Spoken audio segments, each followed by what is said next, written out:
Good. All right, Shalom.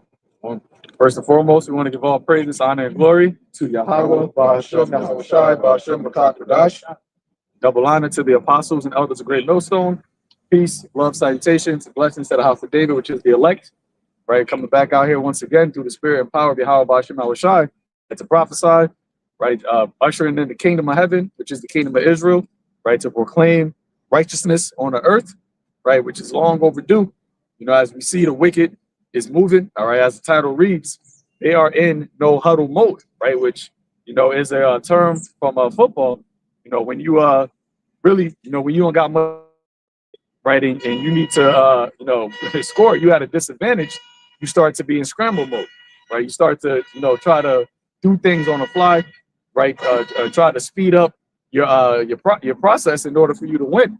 And this is what we're seeing this devil doing, right? And a lot of times where you are in no huddle mode, a lot of mistakes happen, right? A lot of things are not, you know, conformed. It's not in order.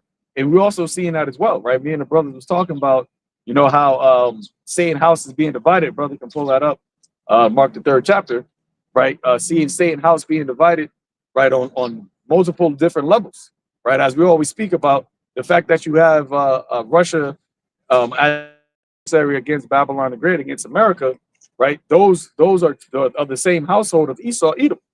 Okay, but even within America, you're seeing the whole Satan house being divided through you know, what shit was going on with the MAGA turning their back on, or should I say, is not really fucking with what Trump is doing, right? As far as these small hats, right? A lot of American Edomites, period, are starting to look at these small hats as a problem, right? You just had the whole thing with what is it, Marjorie Taylor Greene.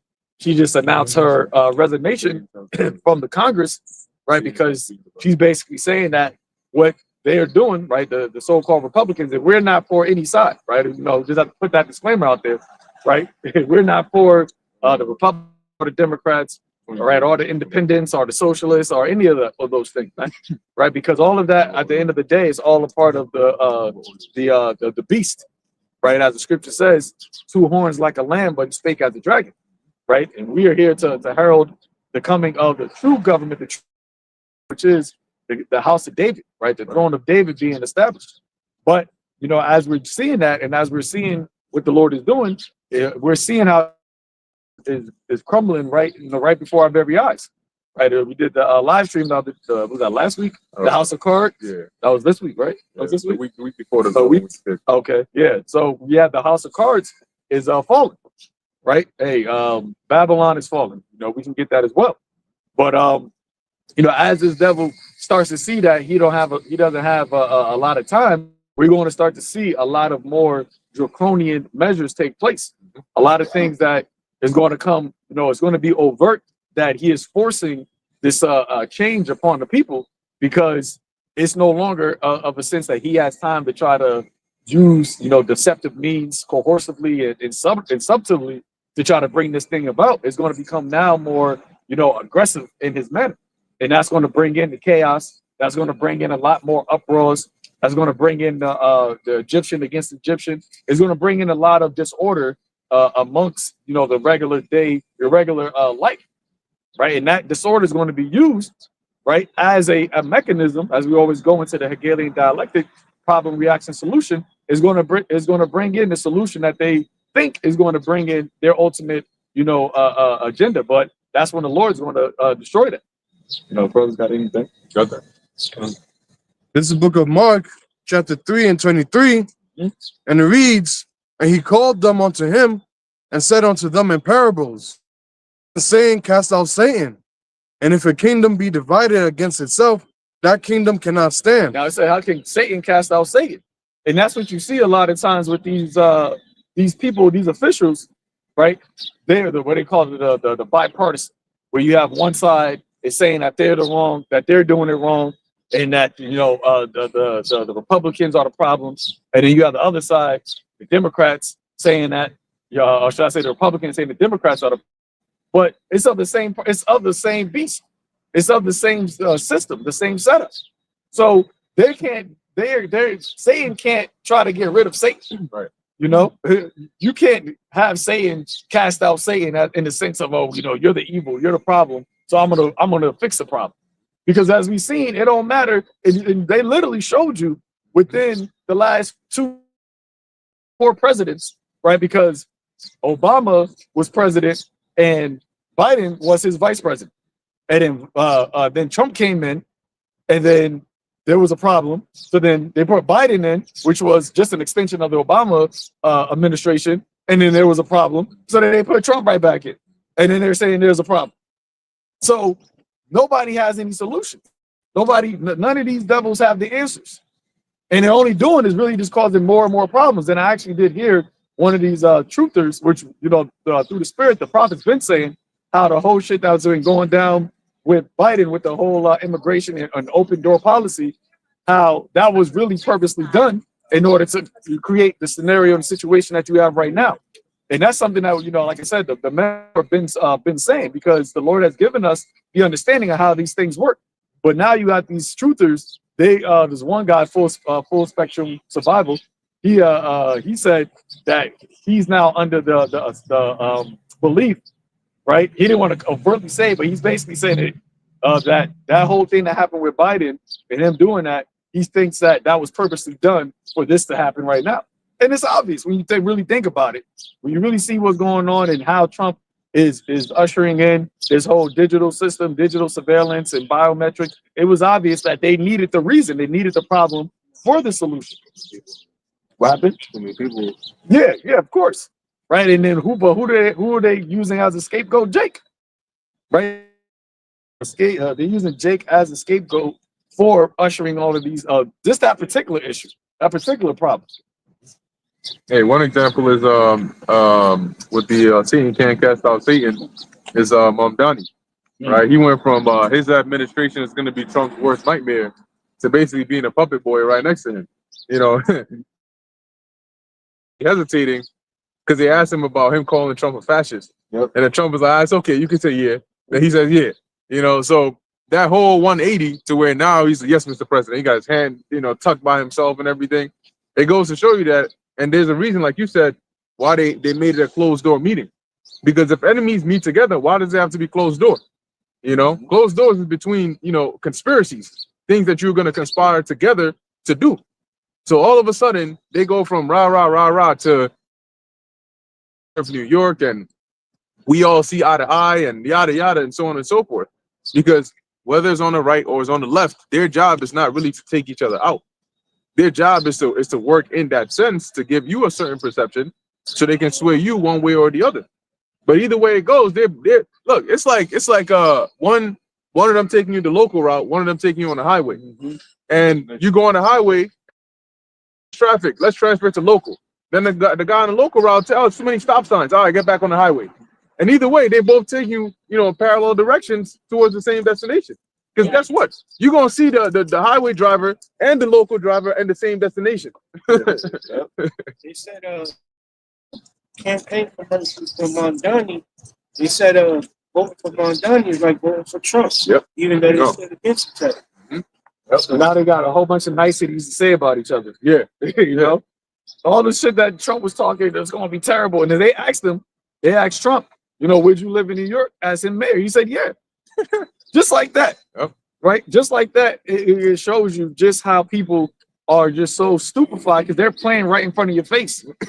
They're playing right in front of you. Hey, like in a no huddle mode. No huddle mode, there's not a lot of plays you can do, right? That's defense that you play. It's called prevent defense. You don't really got to do a lot of defense because there's not a lot of plays you can do. And that's what they're doing right now. They don't have a lot of plays left.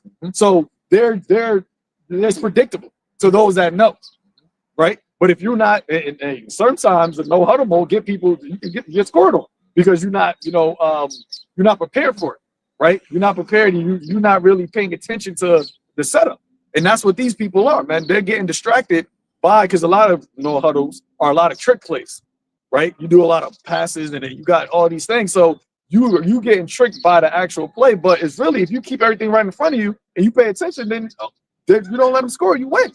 But people are getting trickery by the and all of these little BS shits that's going down, and they're not really seeing the major thing that's happening, which is this beast system.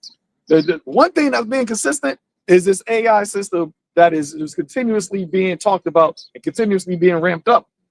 So I had a precept just to back something up. You said Psalms 64 verse 1. Hear my voice, O God, in my prayer. Preserve my life from the fear of the enemy. Right? Hey, and the enemy, as it says in the Hebrew, it says personal or national. So for these guys that are talking about, oh, your enemy isn't, everybody. It's not a nation. No, you can have a nation that is your enemy. I told you in Psalm 63, he didn't say specifically Agag of Amalek, right? He named Amalek, period. When the Lord told Saul, 83, my bad. I said 63? Yeah, it's a lot, kid. 83. When the Lord told Saul to get rid of Amalek, he didn't say just go get rid of a couple. He said everybody, even the animals. Yep. You see? Because, hey, wickedness. Purge the problem. Purge, exactly. And that's ultimately when they go into captivity, the whole house has got to go into captivity. If the fruit is evil, then the whole tree is corrupt. That's what Yahweh Shai said. So it says personal and national.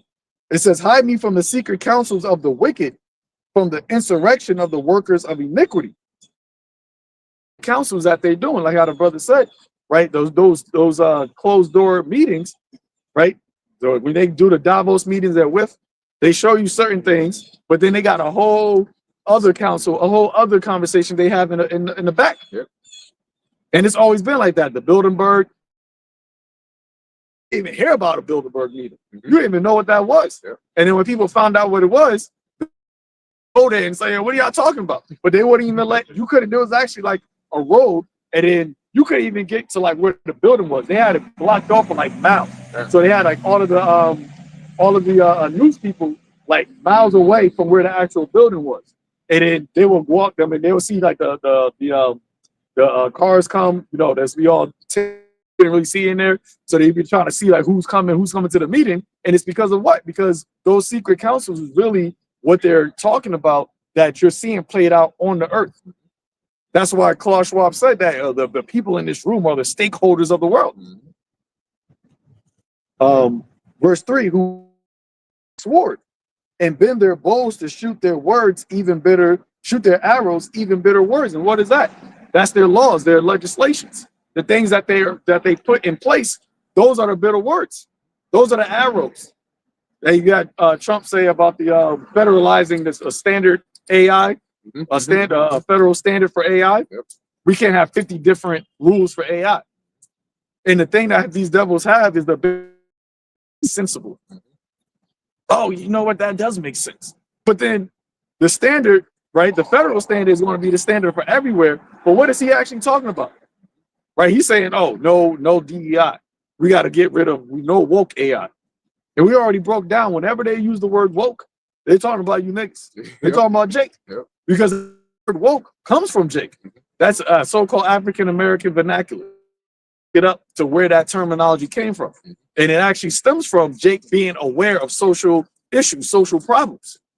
When Jake in the 70s, 80s, stay woke, brother. Meaning stay aware of what they're doing, what the enemy is doing. But now they twisted it and used it as a sense, oh, that's a problem. You being aware, you being awake, you being noticing this devil, that's a problem. And this is why ultimately, as we always say, the truth is not going to be always accessible. As me and brothers was talking about, you have these small hats putting millions of dollars speaking publicly about trying to put out positive propaganda on what they're doing, using TikTok, using these different social influencers, using these different, you got the APAC and all these guys trying to push out positive propaganda to make the 48ers look better because everything has not been revealed, starting with this truth, revealing the wicked, but you got everybody talking about, the wickedness that these devils are doing. That's why they try to bomb the news, the alternative news over there in Gaza, because they was putting out what was really happening on the ground. See? But the thing is, that propaganda, quote unquote, that they're trying to use via their media isn't going to work if you still got the truth that is out here. And that is why they ultimately are going to stop the actual truth from being out here. In order for you to use social media, to be an influencer on social media, you're going to have to get down with what they're doing, get down with what they're saying. And that's going to be the deciding factor, because they're going to say, well, we want to need your, because they've been talking about it. We're going to need your identification. You have to identify who you are publicly. What happened? Anonymity on social media. There you go. You're not going to be anonymous. You're not going to be stay in the spirit. 144. Yeah, word. You're going to be blank blank that lives over there. And this is who your mother and father is, and this is who your son is, this is who your girlfriend is. And then that right there is going to be what causes, as the Lord said, the parents to betray your friends to betray, because now you are tied and associated with other people, and those people are associated with you. So then they're like, oh, don't you know this? Hey, they did it to Peter with Yahweh. Don't you know him? I don't know him. You know, and that all happened because that was a testing, right? When the Lord told Peter that Satan desires to sift you. And a lot of men are going to be sifted when that time comes. A lot of men that claim to be in the truth, when that time comes where you are being publicly demonized, and people that know you is going to go to the next level of now, oh, they're saying this, this, and this about you. Are you going to be able to withstand that time? That's right. That's right. Where was it? Oh, verse 4, that they may shoot in secret at the perfect. Suddenly do they shoot at him and fear not. And who was that? That's the hopeful elect. That's the perfect, right? Those that are blameless through the blood of Yahweh and through the word of their testimony. Verse 5, they encourage themselves in evil matter. They commune of laying snares privily. They say, who shall see them? And that is, as we were talking about, those private conversations that they had. They encourage themselves in an evil matter, because they're not, you don't go from talking that much shit to having one conversation and then now y'all just best friends. Yep. The shit that you were talking was public. Everybody seen how much shit about each other. So you just had one conversation and everything is just all good now? Come on. And, no, nothing works like that, man. Yep. And the dude is a snake, because first he said basically, because he tried to save his public image, so he basically said, oh, don't send any money, we're gonna be all right. Then he comes on another ad talking about, remember when I said don't send any money? Yeah, start sending it now. He said, I wasn't asking before, but now I'm asking. And he's talking, and you got dumbass Jake that will actually go, here it is, you're already suffering, the economy's bad, but you're gonna go give him money so he can go and fund TGs and shit that has nothing to do with you. Now, giving them the benefit of the doubt. He's giving them the benefit of the doubt. Remember? Yeah. They go. This guy I know, he basically he went and voted for Mamdani, right? Because the dude's name had Kwame in it. So he was like, oh, that's the Jake name. So you know what? I'm gonna vote him in.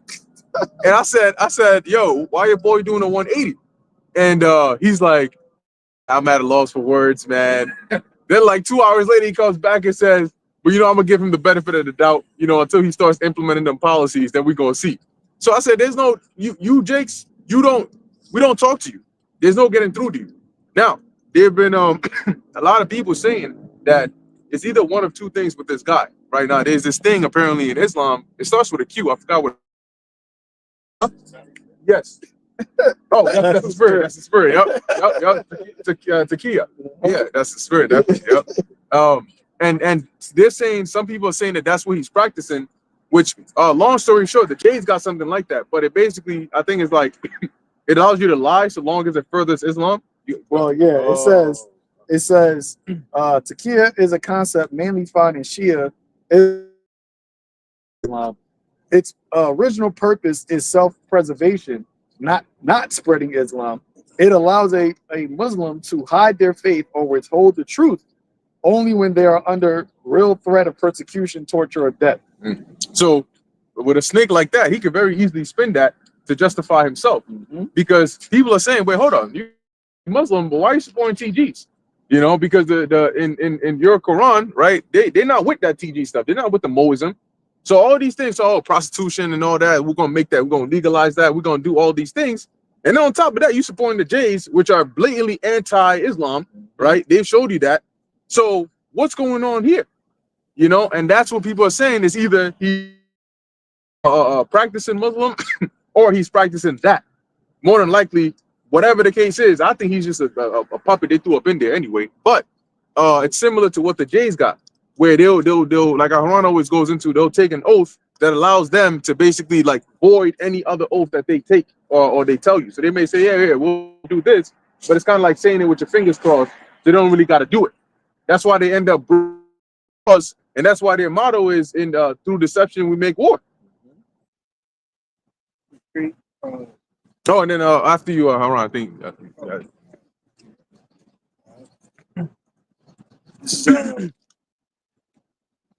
Revelation 13 and 11. And I beheld. Yeah, you can read it. Verse 11. 13 and 11.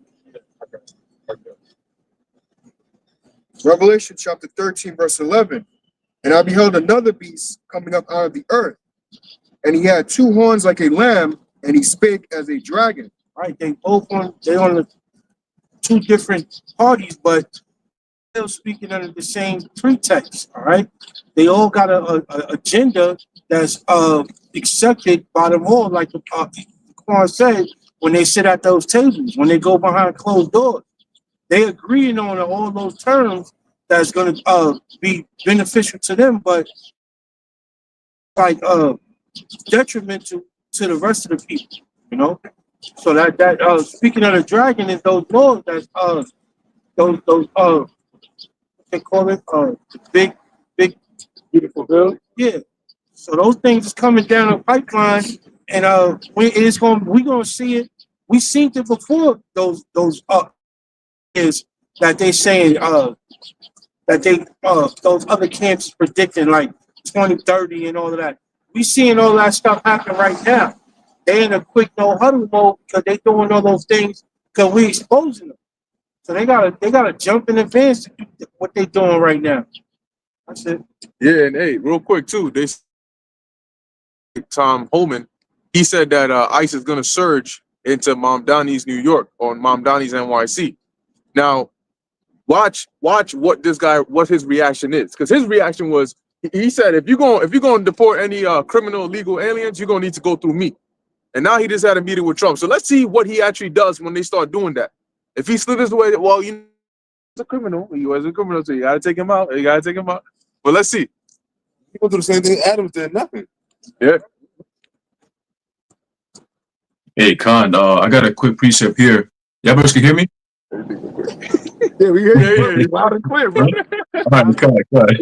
It's the book of Micah chapter 2, verse 1. It says, woe to them that devise iniquity and work evil upon their beds.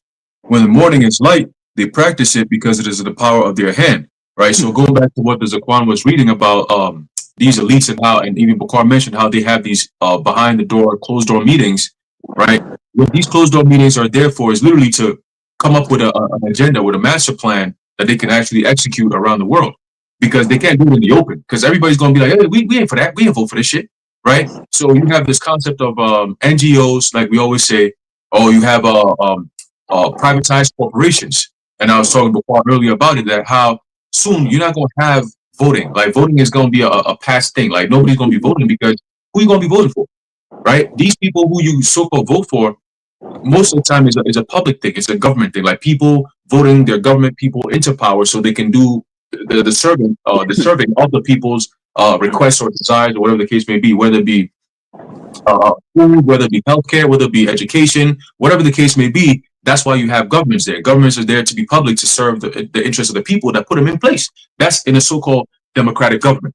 But now you have this whole PPP, private-public partnership going on, where corporations are now taking over your governments. So you don't need to have voting anymore. And like the Zaquan brought out in Psalm 64, right, where it goes, I'm going to get that real quick, at verse 5, it says, they encourage themselves in an evil matter. They commune of laying snares privately. They say, who shall see them? Right? So when they have these meetings, like Zaquan said, the Bilderberg meeting, you have something known as a trilateral commission, right? You have the World Economic Forum, but that's nothing compared to the other non-governmental organizations that's out there.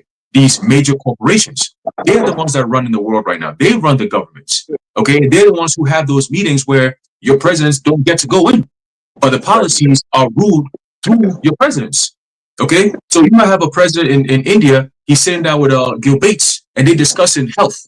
And you're like, well, Bill Gates is a freaking he's an own private company. Like, what the hell does he have to do with the president? Because they're working together now. So now the government of India has partnered up with Bill Gates. He's a private thing. Now he's going to be running the public affairs of health for India. So you see how it all works, it all plays out. And these are the kind of meetings that they're having behind closed doors where you don't get to go see. The only time you get to see it is when you're actually living it. When you go to the bank and Jamie Dimon is telling you that, okay, there's a new policy, we're requiring biometrics in order for you to access our banking system, which pretty much is the biggest banking system in the West or here in America alone. That's like pretty much like 80 to 90% of most transactions you're going to be making. You're going to have to do it digitally some way, somehow. So if we think where 2026, they're saying that they're going to be doing away with cash, it's on the 2026 edition of the Economist magazine, the cover of it, it shows you how the dollar is going to be done away with, how cash in itself is going to be done away with. So they're subliminally telling you these things. So guess what? If you don't listen to the prophets of the Lord, when 2026 come about, let me say it in a nice way. Let me say it in a nice way. When 2026 comes, you're going to have recession, you're going to have chaos, you're going to have bank runs, you're going to have war, you're going to have pestilences. These are all things that they're planning to do. Okay? We're just telling you this is what they're planning to do. Once it starts playing out, people are not going to be able to fight against it because you don't have any way out. You, the people, are rendered helpless, hopeless. You got no jobs. What was the thing that, Bukar, I think it was mentioned earlier today about how the new big beautiful bill basically is doing away with the nursing credentials. So now it's going to be looked at as a graduate qualification? Yeah, it's not a profession. It's not a professional degree. Right. It's not a professional degree. It's now more of a graduate degree. So meaning you can't get certain I think it was like from 50 grand to now it's like 30 or 20 or some shit like that. Right. So that's going to be a problem for a lot of nurses, which are mostly women. Okay. So you notice 2025 was basically the destructuring of your inner cities, right? The destructuring of your system that you rely on so much. And it aided you women for all these years. But now they've set the stage for 2026 where you're not going to have these aids. You're not going to have the ability to just get up and go to work and be a hoe all day and then just come back home and talk shit on the internet. Nah, it's over with. And I seen somebody, he said, oh, the days of, the days of thinking that you could just have a job and be independent, them days are over. You're going to have to go find a man now. You see what I'm saying? Now you have to find a man because you ain't got no jobs to support yourself. And the government jobs that you could go to and say, oh, I got this job, I'm good. They turn them down and say, nah, we don't need you no more. So where you going to go? Huh? The men who you push back say they don't want you. The government that you ran to thinking that you got some better shit, they tell you that we don't want you. We ain't got nothing for you. So what the fuck you going to do? Okay? So it's all coming full circle, man. But let me finish off in verse 2. Micah chapter 2, verse 2, it says, and they covered fields and take them by violence, right? Look what's going on in Gaza, all right? It says, and houses and take them away. So they oppress a man and his house, even a man and his heritage. And that's what's coming here to America, Babylon the Great. Okay, when you look at the magazine, it has America's birthday cake, right? 250. And then you have a fist coming up and it has a handcuff around the fist. So you should just imagine that shit, man. We're talking draconian panopticon all the way through, man. And it's coming, right? The imprisonment of the American people in their own home, in their own houses, man. Okay? You got it, bros. I was gonna say, you mentioned the thing with the nurse. I seen something about that, like with the degrees. But that company, Nvidia, they got to store all the stocks. That company just said that they about to start putting robots, something in their hospitals for nurse shortages. So, like, you know what I'm saying? That's very interesting. That, like, he mentioned that degree stuff, and then now all of a sudden it's a nurse shortage. I've seen some of this eating up talk, but it's not really a nurse shortage, but they're just doing something to where like they're causing it. You know what I'm saying? Yeah.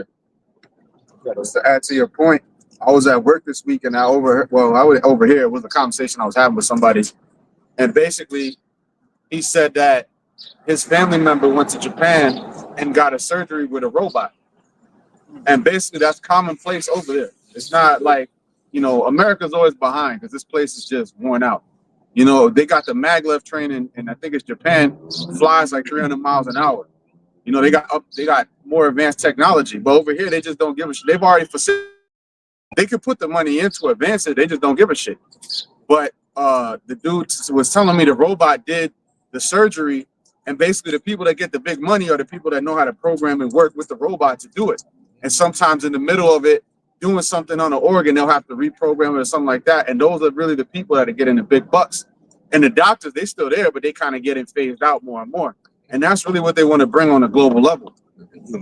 Yeah, because ultimately, I thought about that and I mentioned that. I said the big beautiful bill has legislations for AI support. I think for like 10 years or so. And now they're also working on compute. I think Google was the one who said it. They said they're gonna need to like double or something like that their compute every. Mm-hmm. You gotta just bring it to the left, the camera over there.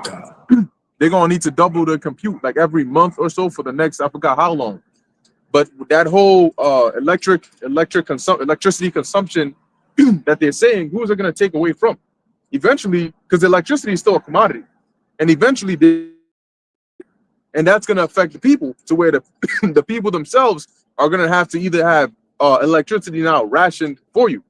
But like you were saying, Elisha, this whole AI like boom didn't come out of nowhere, right? When you go back even to the 1970s or so, virtual technology, they had artificial intelligence technology and all of that, but it wasn't at a stage where they were ready to release it to the public. They started to release it to the public when they wanted to test their actual technology. And what better way to test it than out in the wild? So really everybody that has free access to this technology, they have like Sora 2, video generation model. And you got people making videos of like, or like just some wild, crazy shit. And people are just using this because it's very powerful technology. They got technology that could change your face and make you look like a woman, change your voice and all of that, right? Yeah, very deceptive. But they got in the hands of the average public individual. It's to test it, to see, because, you know, it's foolproof. They're talking about for customers because ain't nobody dumber than a customer using technology that you told them how to use. You know, you tell them, look, this is meant to be used like this. They're going to break it in a way where you never thought it could be done. So that's good for them because they can actually make it foolproof. Now, with the robotics that they're doing now, the next thing is robotics. It's merging artificial intelligence because AI is code. It's intelligence. It doesn't have a physical body. So up till now, they weren't able to really integrate it with the real world, just the digital world. But now that the digital world is enveloping the real world, they're giving these they're merging with robotics companies, especially like NVIDIA, which developed the chips and the actual manufacturing of these robots. Because in these factories and warehouses, they have the robots that are doing these things. And all of you that buy like the Meta glasses and all these things, those train the AI robots live. So those robots, they live in this like pseudo world where they're streaming all of the things you see and how you're interacting with things into that world. And that's allowing these robots to move more seamlessly. Like you were saying, Elisha, they're going to have these robots that are going to come and they're going to be replacing humans because they can perform surgeries with precision. You're not going to be in the middle of a surgery. You got to scratch your nose. Your arm is tired. It's getting fatigued. No. And they're doing brain surgery because that's a very delicate thing to do. They're going to do it very meticulously. And all it takes is one or two to see that, yo, you can actually have this robot do it. And where them doctors going? You know? So eventually, like this whole nursing, so on and so forth, because somebody was saying in the video that what it's going to do is it's going to reduce the nurse force. Not because they're saying you can't become a nurse, but the nursing school is very expensive. So it's going to private loans or just abandon that field altogether because now it's too expensive to even get into it. And there's not as much benefit now because you have to basically do this whole expensive process of getting into it. So that cuts that workforce on top of them laying off actual nurses and slowly introducing these actual robots that have the mind of artificial intelligence, and now they can physically do these things. That's how they introduce the universal basic income. When they can replace construction workers, what's that there's a movie, Haran told me about it with damn, is it Subservience? Is that what it's called? With Megan Fox? They call them Sims. I think it was subservient. Subservient? Yeah. Yeah. And they call them Sims. And they look just like human beings. They in the little trailers and shit. And you saw they had them on like the like almost like the construction sites. They could get them to do construction work. They can get them to do work in the hospitals. They can get them to do work in the cafeteria. They can literally replace anything that you can physically do. And they can do it better because they can be stronger and they think much faster than you. They don't get tired. They don't go on break. You don't got to pay them. So they're going to easily replace, these people. The problem is a lot of people are delusional. You tell them like, that they're cutting the workforce, right? Yeah, it's so crazy. Like, why would they do that? Then you explain to them why they would do it, and they'll brush aside what you're saying, and then they'll just sit in their confused state of wondering why it is this is happening. Funny, my man. So you mentioned about the how they're saying that you can't be a nurse, but making it very extremely hard. And then think about how the TSA now they about to start. They projected it, or they suggested it basically that the TSA, if you don't have a real ID or a passport, you have to pay $18 at a checkpoint. So they're not really saying force you to get a real ID, but they're basically going to make it to where like you can't really, you ain't going to pay $18 fee. If we talk on top of your travel fees, your fucking wherever you going, all that, you're spending money, that's an extra $18. So they're coming to it, and they recover the fees for the technology they got to use to check who you are if you don't have a real ID or a passport. So that go to show that the time we're in where they're saying like you have to get more inclined with this digital world that we're trying to usher in. And they're going to be doing it piece by piece, step by step. So in the society, you're not or comfortably anyway. Yeah, they got AI and everything, even YouTube now. Now you go and you can click ask and it'll summarize the video for you. Yeah, now you can even change the audio, the voice, the language of the video that's playing. So now people don't even gotta watch the videos anymore. Now it's too much work to watch a video. You just ask the AI, yo, what's this about? And it'll tell you about this is what it's about. Isn't that crazy? So they're literally getting you to the point where it's too much work to even think. But that's what they said about the smartphones, right? The smartphones made people dumber. Yep. So how much more with the AI? Because they're saying that the AI is going to make that smartphone obsolete.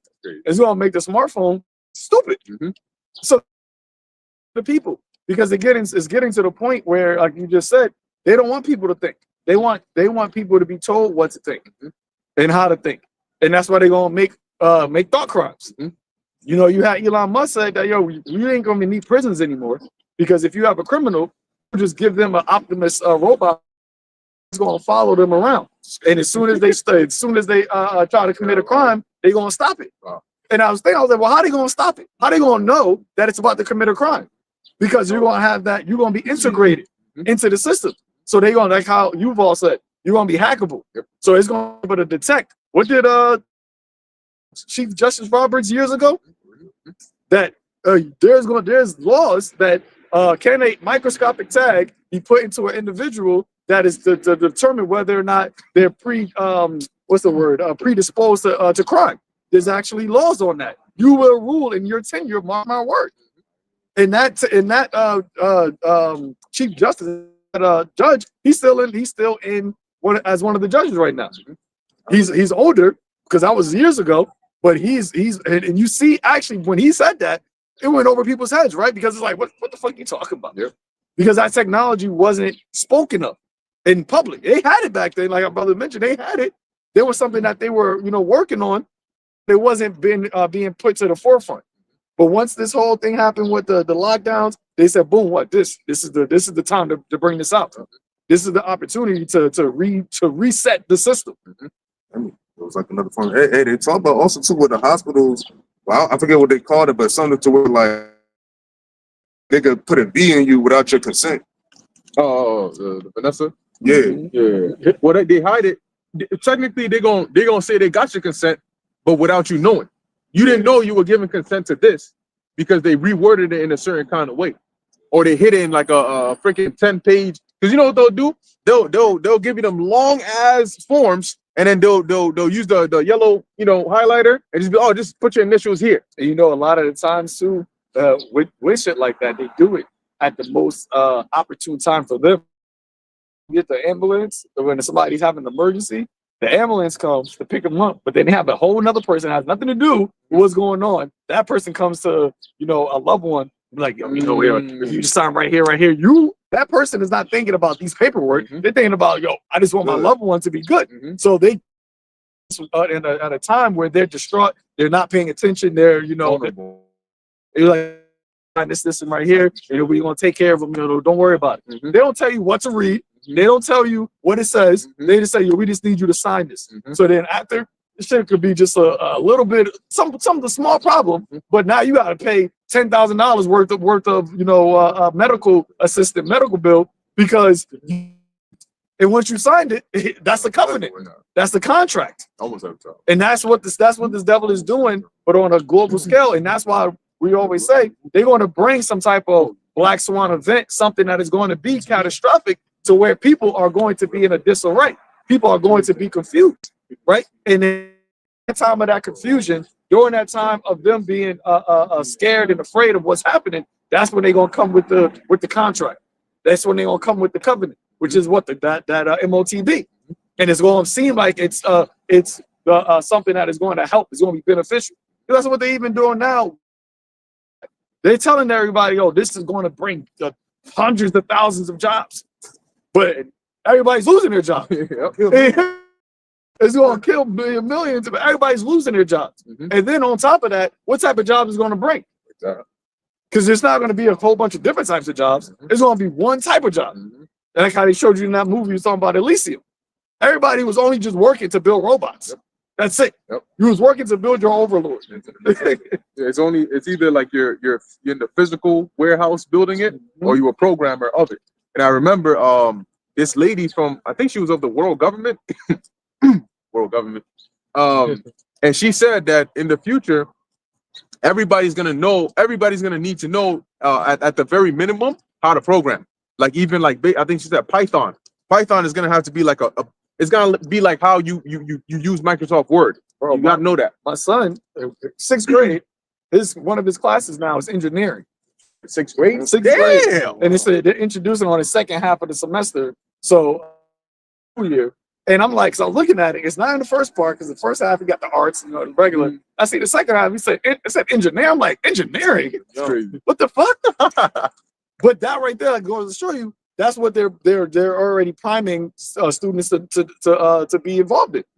And at the same time, they're trying to take away, you know, learning your history, right? Learning what happened during slavery, right? They call it the critical race theory, all of that. You don't need to know about none of that. That's why Trump said woke AI. When you go into AI, it's no longer going to tell you about. It's going to tell you that Jim Crow happened, but they said that it's going to be in the sense that it's not going to spin it negatively. It's going to be like, that happened. There were certain instances that were bad, but overall, that system that happened back then is not affecting anybody now. And they'll do it in a way where they could justify it. I got you, bro. Like with plausible deniability is one example of the kinds of things that they do, where it's like technically what I said wasn't wrong. Like that. She tried to cover her ass after very openly butchering some shit, because she said that some Republicans somewhat received money from a Jeffrey Epstein. She said, I said a Jeffrey Epstein, not the. Well, I just said, look, bro, you done, you cooked, Yeah.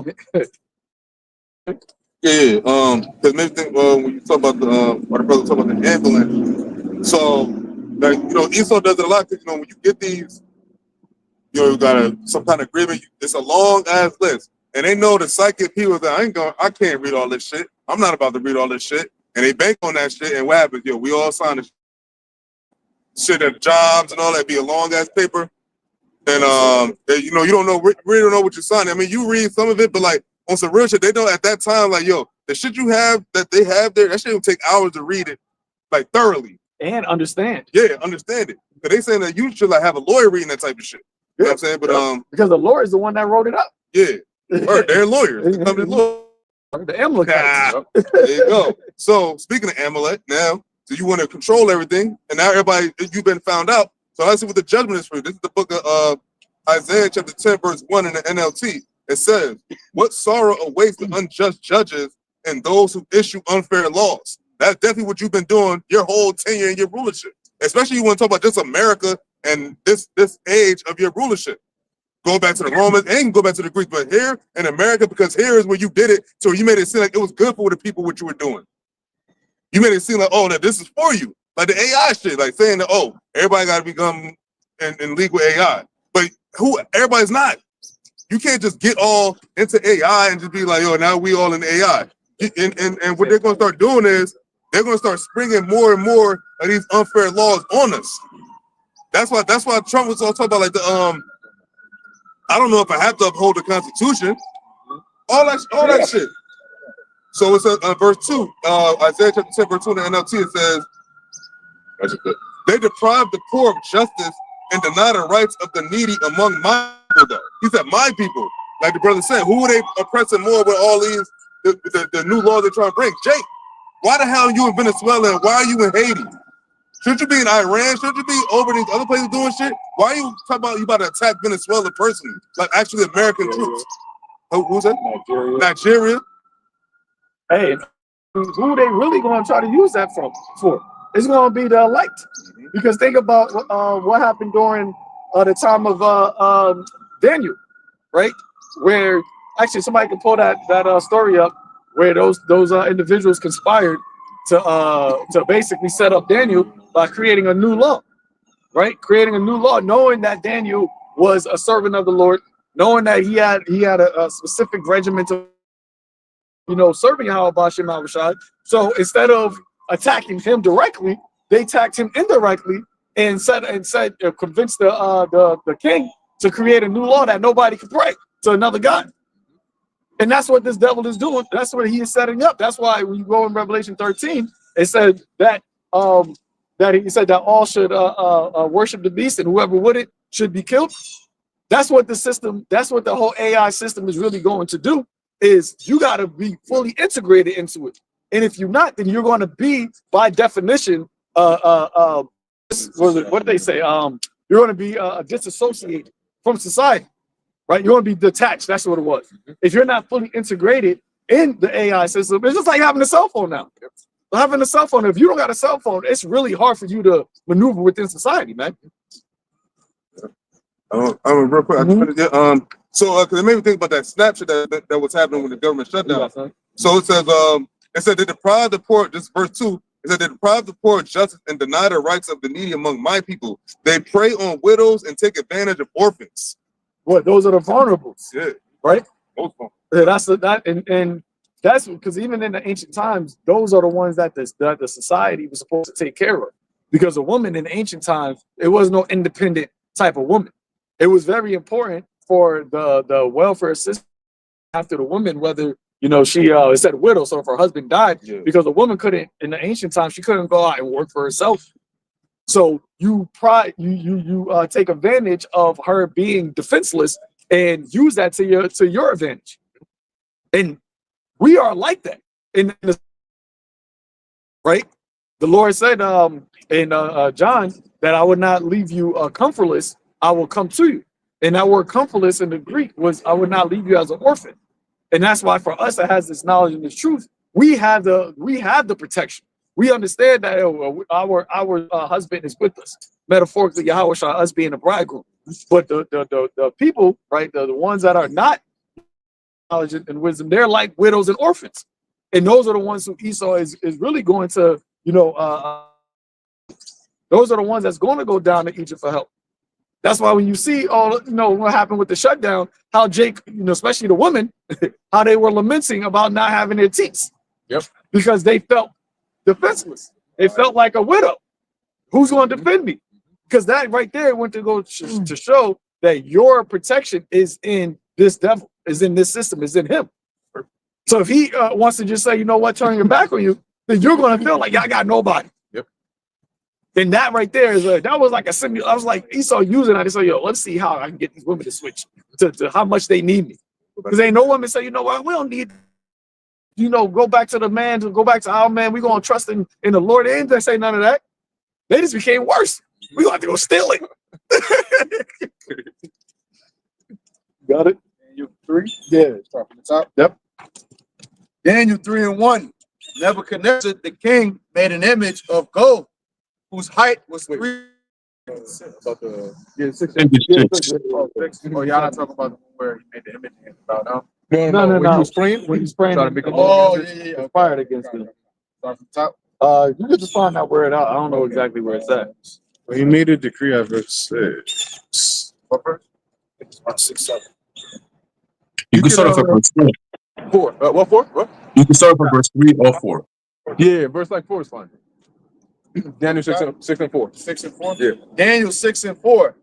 Then the presidents and princes sought to find occasion against Daniel concerning, but they could find none occasion nor fault. Yeah, and that's us. Because like we always say, hey, we tax-paying citizens, man. We stop at red lights. Yeah, taxes. We pay our taxes. We render unto Caesar.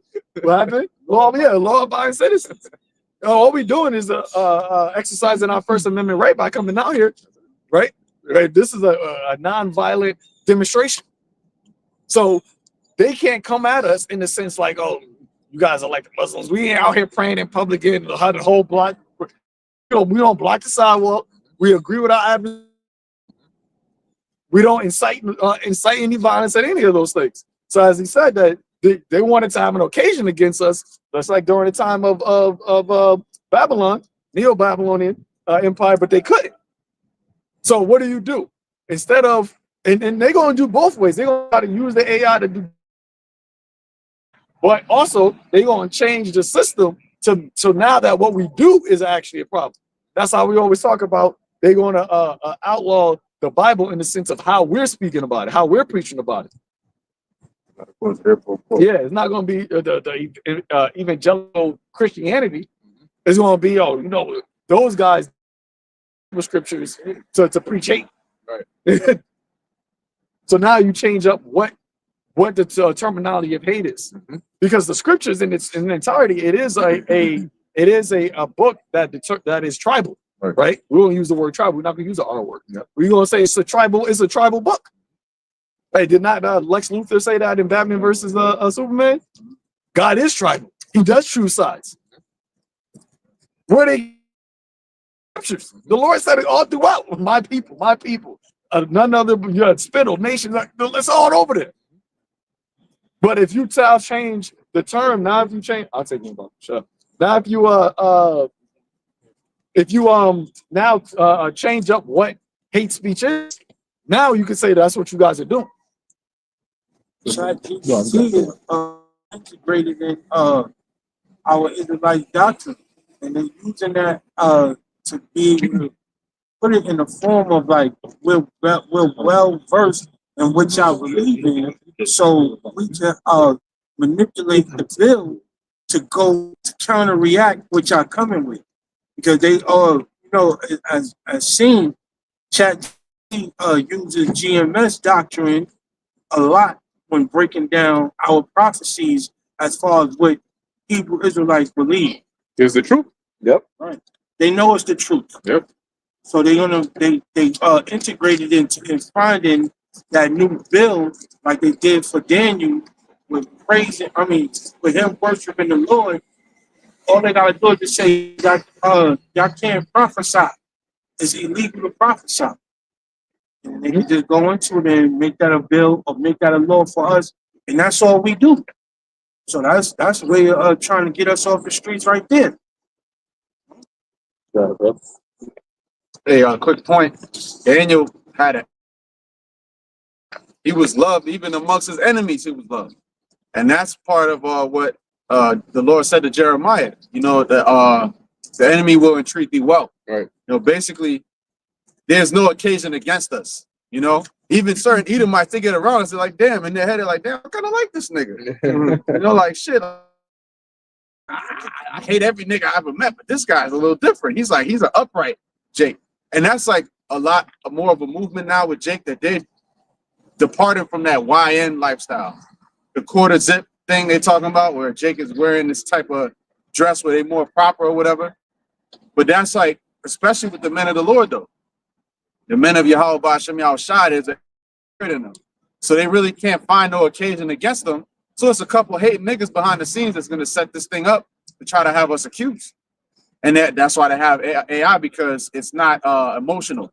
You know, it's not going to look and say, well, damn, I really can't find an occasion. AI is going to say, no, I'm set up on a mission to destroy them. And it's going to go like the Terminator movie. The first one, the Terminator, he had mission, couldn't nothing stop him. He didn't have a heart or a soul like a man does. You know? And you know what's the thing about those young Jakes doing that thing is, for them it's just a trend. Right. Like they'll put their whole heart into it because they want to do the best version of the trend. They're not going to do it for righteousness' sake. If there was a trend of fearing the Lord and it became popular, they do it for that, you know, but not because that's why a lot of them Jakes, they got to go. I understand why the Lord said both young and old. I don't know if brother saw it. There was that video of that mother and her two children that got attacked. Yeah, by them little demons. You know, that's why the Lord says young and old. Them kids, man, you got little kids, not even 5 years old, singing this ratchet music, sticking out the middle finger out the back of a car. If they're that destroyed at that age, there's no rehabilitation for that. They gotta be cleansed. They gotta be wiped out. That's what Trump said. Yeah. He said some of them are just born like this. He ain't lying. He said they're just born like that. Careful. Damn, I was gonna say something. Lost my train of thought, but you got it. Daniel 6:4. Then the presidents and princes sought to find occasion against Daniel concerning the kingdom, but they could find none occasion nor fault, for as much as he was faithful, neither was there any error or fault found in him. Hey, that scripture says in Revelation that there was no mouse, right? Those that follow the Lamb, whithersoever you go with. See, and that's what makes us faultless before the throne. Because like even like brother was talking about, Edomites and these other nations, when they come up to the true men of the Lord out here on the highways and byways, you can have a conversation with us. There's been plenty of times where you say, all right, man, you know, take care, you know. But what they try to show is or publicize is these other false camps out here that try to make this thing look like it's abrasive and aggressive. But they're aggressive, ain't they? Right. That's because you ain't the true man of the Lord. You ain't going around marching talking about that's right. They ain't doing none of that, man. We out here to teach the truth, to spread the word of Yahweh Ba'Shem Yahushua. And anybody can come up and have a conversation, and it really depends on if we want to talk to you or not. We want to talk to you because edification gonna come out as some way, shape, or form. But that right there goes to show, as it says about Daniel, he was excellent. Daniel was amongst heathens. Yep. But he was able through the spirit of the Lord and the way that he conducted himself, he was able to become high up in the heathen's rulership. But see, is the perfect devil, so he ain't gonna allow a righteous man of the Lord to be that influential in his kingdom. He's seen the other ways how the other heathens did it. He was like, see, Nebuchadnezzar shouldn't have did that shit. He read the Chronicles. When he got into power, he's like, yo, give me them Chronicles of all them other ancient areas. Yeah, see, no, we're not doing that. Cyrus, that nigga's crazy. Go ahead. I remember in Trading Places when Eddie Murphy was in the bathroom and he overheard them talking. He said, "You think I would let a nigger run this? Like do whatever the fuck they were doing?" Yep. You seen all that, man. You seen what Pharaoh did? Hey, you brought in Moses. Nah, and it said that Moses he was what was the word they used? A goodly man or something to that effect from a baby. Basically saying that he was good. That's gonna be a little good kid right there. On point. Yeah. Precocious. You can see that with certain Jakes growing up, man. You can see the ones that's gonna be little niggas, and you can see that. Oh man, he got a good spirit on him. On the way over. Yep.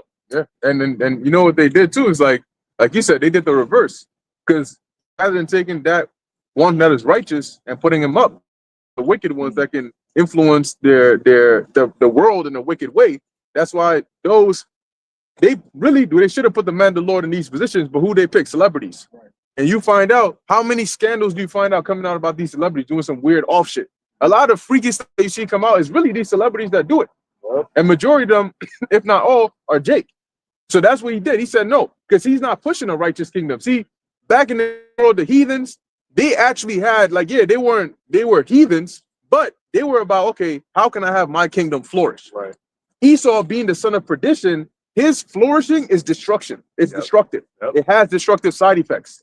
So that's what he thinks about with his deep heart. How can I be more oppressive and destructive? To him, that is flourishing. The lawless one, the man of sin, son of perdition. I had a quick preview. We go back to that. Ecclesiastes 10, verse 5 in the NLT. It says, the ironies of life. There is another evil I have seen under the sun. Kings and rulers make a grave mistake when they give authority to foolish people and low positions of worth. And that's what Esau did in this kingdom, man. Because see, you got Jakes that are influential in Esau's kingdom. Like how the brother said, what type of Jakes are there? Why in the hell is Nicki Minaj doing a speech at the UN? Yeah, that's Christianity at that. Wow. I'm looking at Christianity. And I'm looking at her, I'm like, yo, what? I didn't even know you could talk like this. Like, yeah, of course, that's exactly. That's name Minaj. Like, all of what you present to niggas, to Jake, is nothing but ratchety and harlotry and just folly. Where you gonna get in front of a bunch of UN members? This is not about the left side or right. This is about what is right. Like, yo, how long? I know you was practicing that for a minute. Oh, good. They had to teach you. You went to a little therapy, speech school and all that shit, man. Because there ain't no way in hell Nicki Minaj should be up there talking, man. But what they do on these campaigns, you had fucking Megan Thee Stallion up there twerking. You had fucking Amber Rose for the Republicans up there. They had Cardi B. They got all these, and it's always the black woman. It's always a female. It's always an Israelite woman, man. Pitbull. But they did it even with Trump. I mean, Jay-Z with Obama. They had him out there. It is, as the scripture says in Isaiah, children are their oppressors and women rule over them. You got children, right? And that are the rulers of our people, man. That's how do they say that? The rulers of my people caused them to err. These are the people that are the rulers of this modern day rulers are these celebrities, man. Well, who put them in that position? And our people love to have it so. Like you got Floyd Mayweather doing the whole thing with Amalek. Oh my God. That whole thing, I'll be the voice for Israel. I'm saying, like, yo, I always stand with you. I'm always but like, it's funny because you said Nicki Minaj, like, I saw them, so I want to honor Trump to send a third. And I'm like, yo, hold up, like, yo, what the fuck are we watching? Is this like, yo, is this real? But this Israel, that wasn't AI. No, but it's like they're doing that. Remember, they're doing that for the bag, and they're doing that to keep their status. Because you remember, Amalek controls all of that. So anything you see in the media, Amalek got his paws in it. So it's like, yo, you want to keep this back? You're well, or you're not fighting anymore. So you got to stay relevant. Hey, that's in the terms and conditions. That was in their contract. Got to speak a voice. Whenever we need you to speak, you gonna speak. Dumb people down, make the people earn. Look, we gonna write it for you. You even gotta come up with what you gotta say. We gonna say it. You just gotta read this. So we always talk about with MLK. Same shit. Right.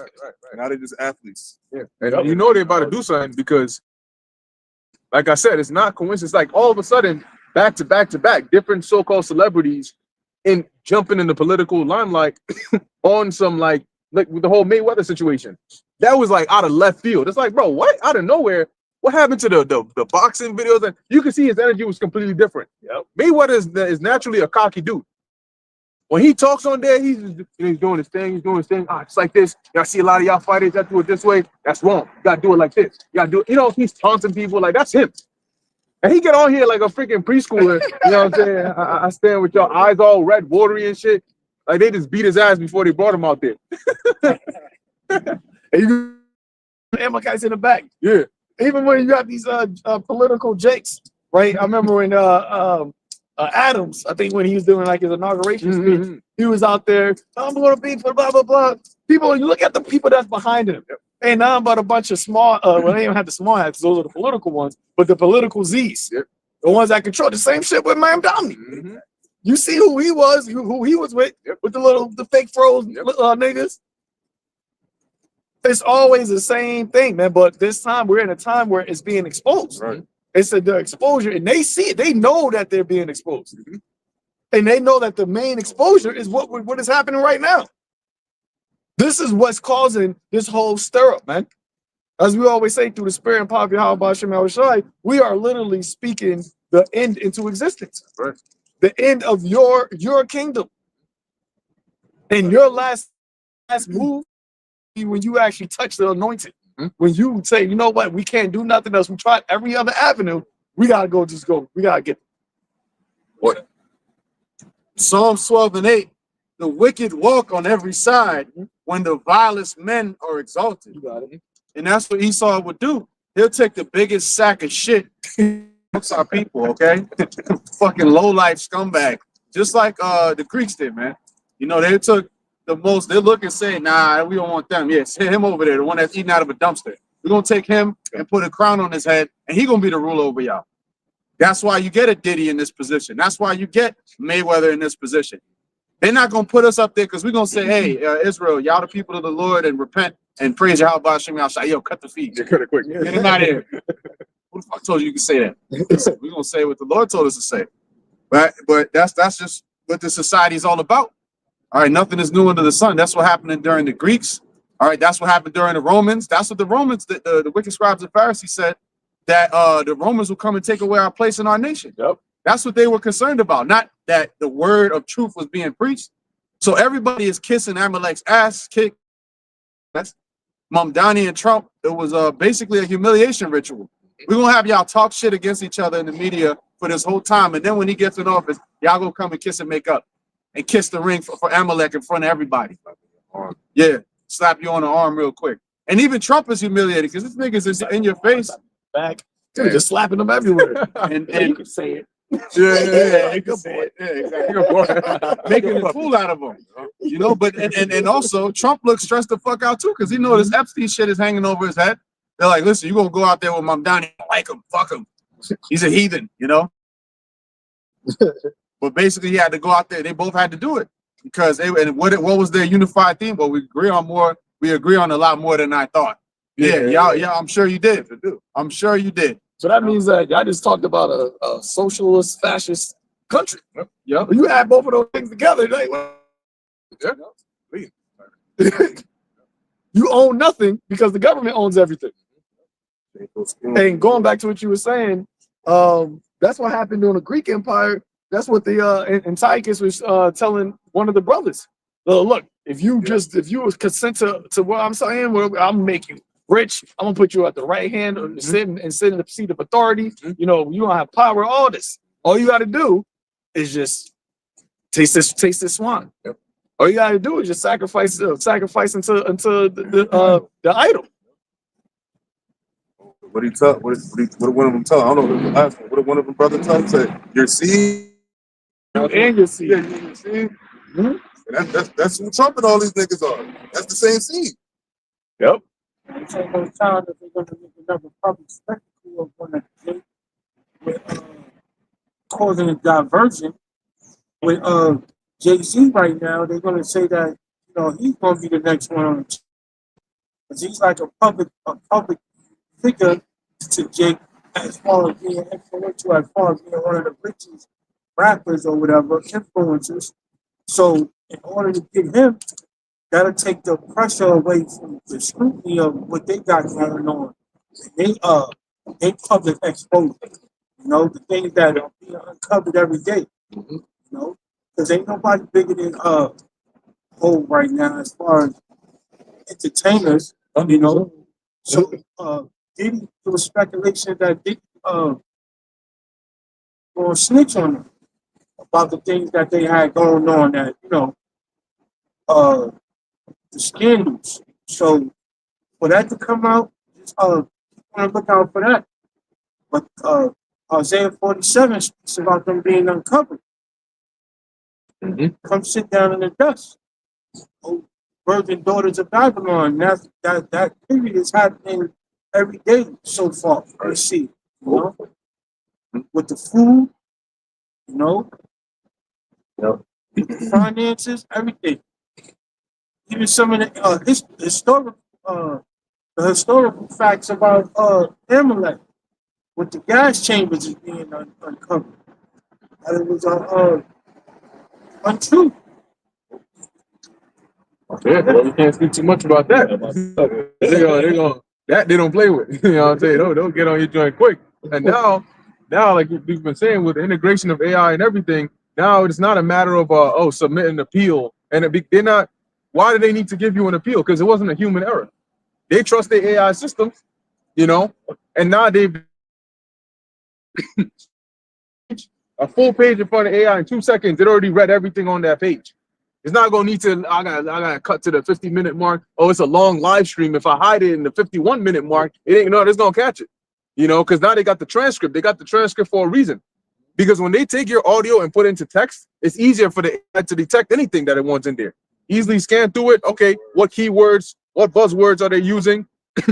And they can now they reason with context. It's not just, oh, well, I didn't say the word. They'll want to say when he mentioned the MOTB. The things he said about the MOTB sounds like if you plugged in the C hip in there, that's what he'd be talking about.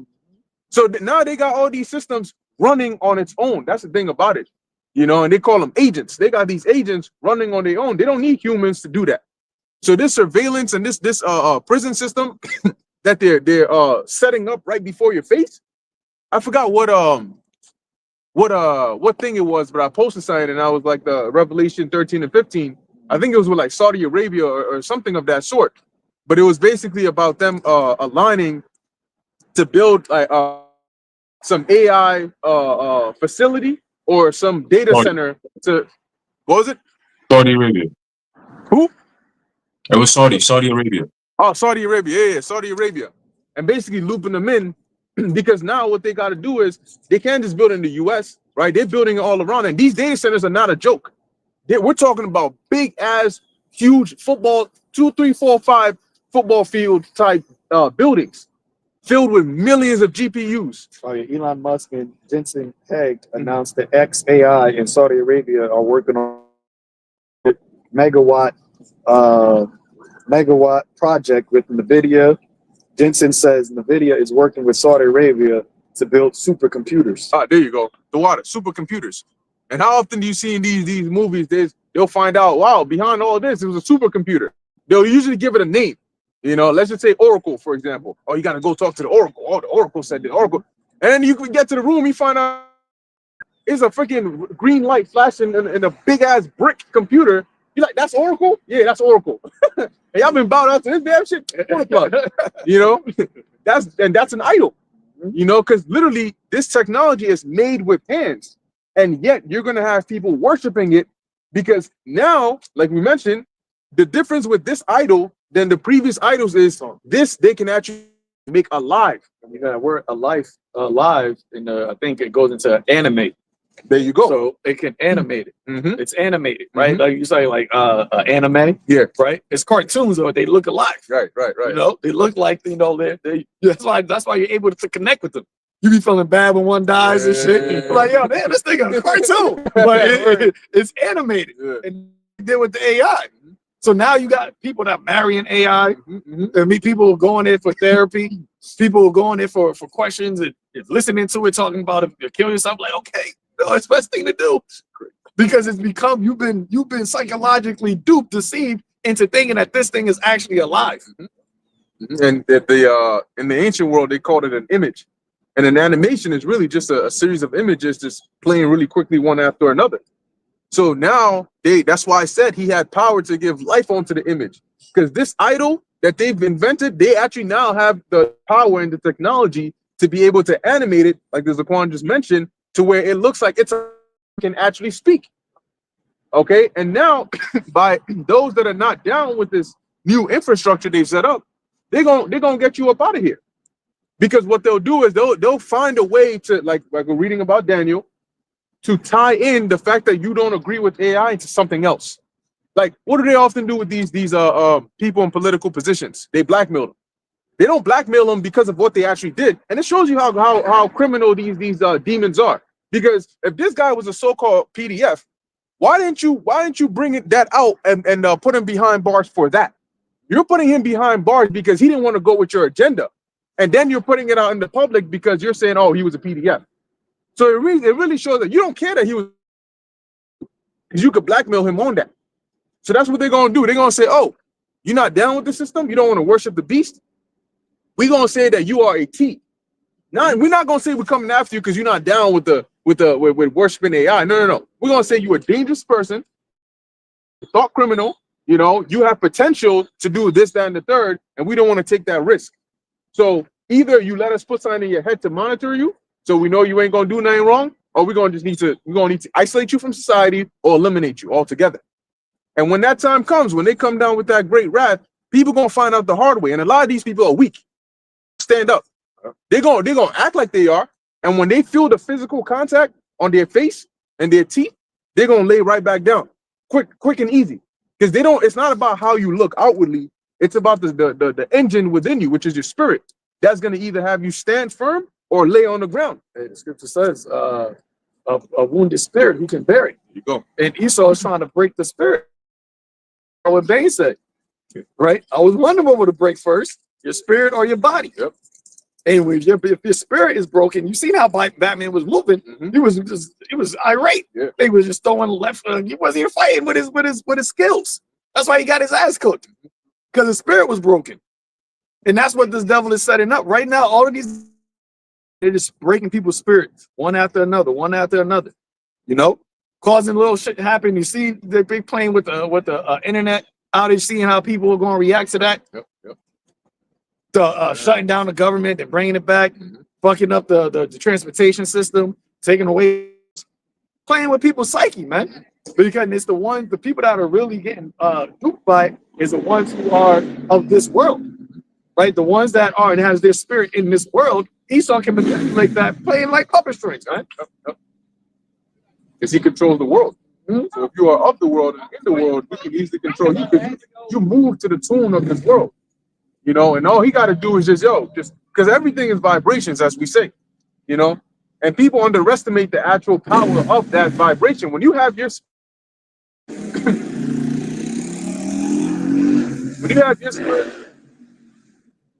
sync with this world, all they got to do is just pull you along, because you know it's just like an addict. You know, an addict, before you go and enter that gateway drug, you do what you want to do. And how is that all of a sudden you're hostage, you know, and then you end up in a state where you can't even function without it. And that's what they do.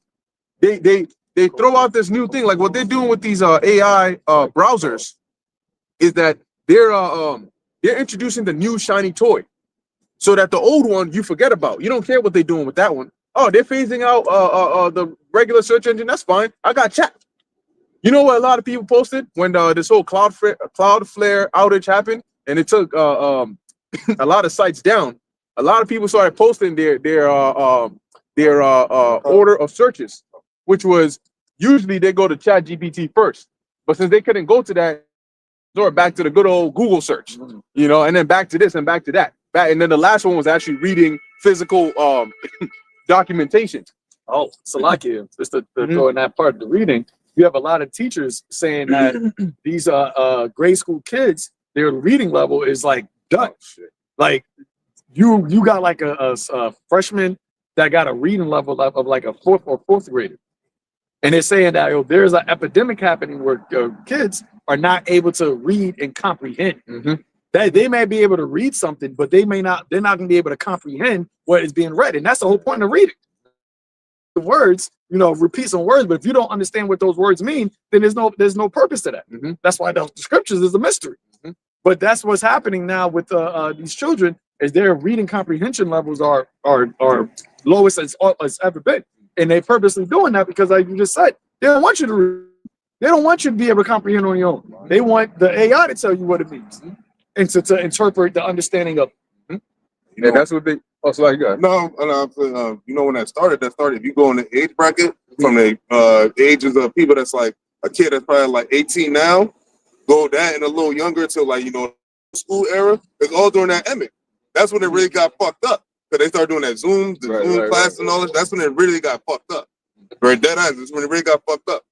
Yeah, and now, like you were saying, Daquan, you know, they got you to that point where all these kids really understand. Because you wonder, wait, how do you read memes? You know what I'm saying? You read messages, you could talk to people, but when it comes to like a basic book, they can't read it because, like you said, they can't comprehend what it's actually talking about. That's why you see a lot of these videos. They'll go and ask somebody, "Yo, if I don't know, if Johnny had 5 apples and he gave 2 away, how many does he have?" Grown ass adults. Damn, shit. Yeah, it's been a long time since I did that math. You know what I'm saying? That's high school shit, Pythagorean theorem and shit. You're like, what? Basic addition, But they struggling on it because it's barely even proper English. Proper English has become a rarity now, even though the language itself is the bastard language. But it's become a rarity because people don't know how to form coherent sentences anymore. They'll put past and present, future before past. They don't know prepositions, verbs, nouns, none of that. All they know is slang. Bro, my son, he'll be trying to tell me like an estimate. It's probably like 15 or 10. I'm like, you mean like 10 or 15? You're putting backwards all the time. Mm-hmm. I'm like, what? He'll be like, it probably happened on it's either tomorrow or yesterday. Mm-hmm. I'm just like, yo, you mean yesterday, the day before? They're like, yo, what you doing? But here it is. You get straight A's. I'm like, yo, what they teaching you in school? What are they teaching you in school, my guy? Because this common sense. Yeah, that's the dangerous thing about it. Because like the Lord got the spirit of prudence on us, but somebody else would be like, oh, my son's getting straight A's. That's all good. Ain't nothing that I got to worry about. But when you actually speak to them and you're like, yo, what's going on here? Because like you're book smart, but you're not making sense. Right. Adding up here. Then you say, what are they actually teaching? You're getting straight A's and what they're telling you, it's a doctrine. It's not education. So when you get straight A's, really they're just showing you that, oh, you're very obedient at the things that we're telling you to be obedient about. And that affects critical thinking. A lot of people do not know, they don't even know what that is. And when you finally explain, they can't make the hard decisions. They'll know that what they got to do, but then that's too hard for them to do it. All you got to do is sit down and actually think through. And most of the time, it's when they do some dumb shit, and then you speak to, so why did you end up doing that? Oh, I don't know. I just thought that X, Y, and Z. Like, what's that chick's name? Suki Hana. I just do. Bitch, she said you a musician. I ain't no music. I ain't no magician.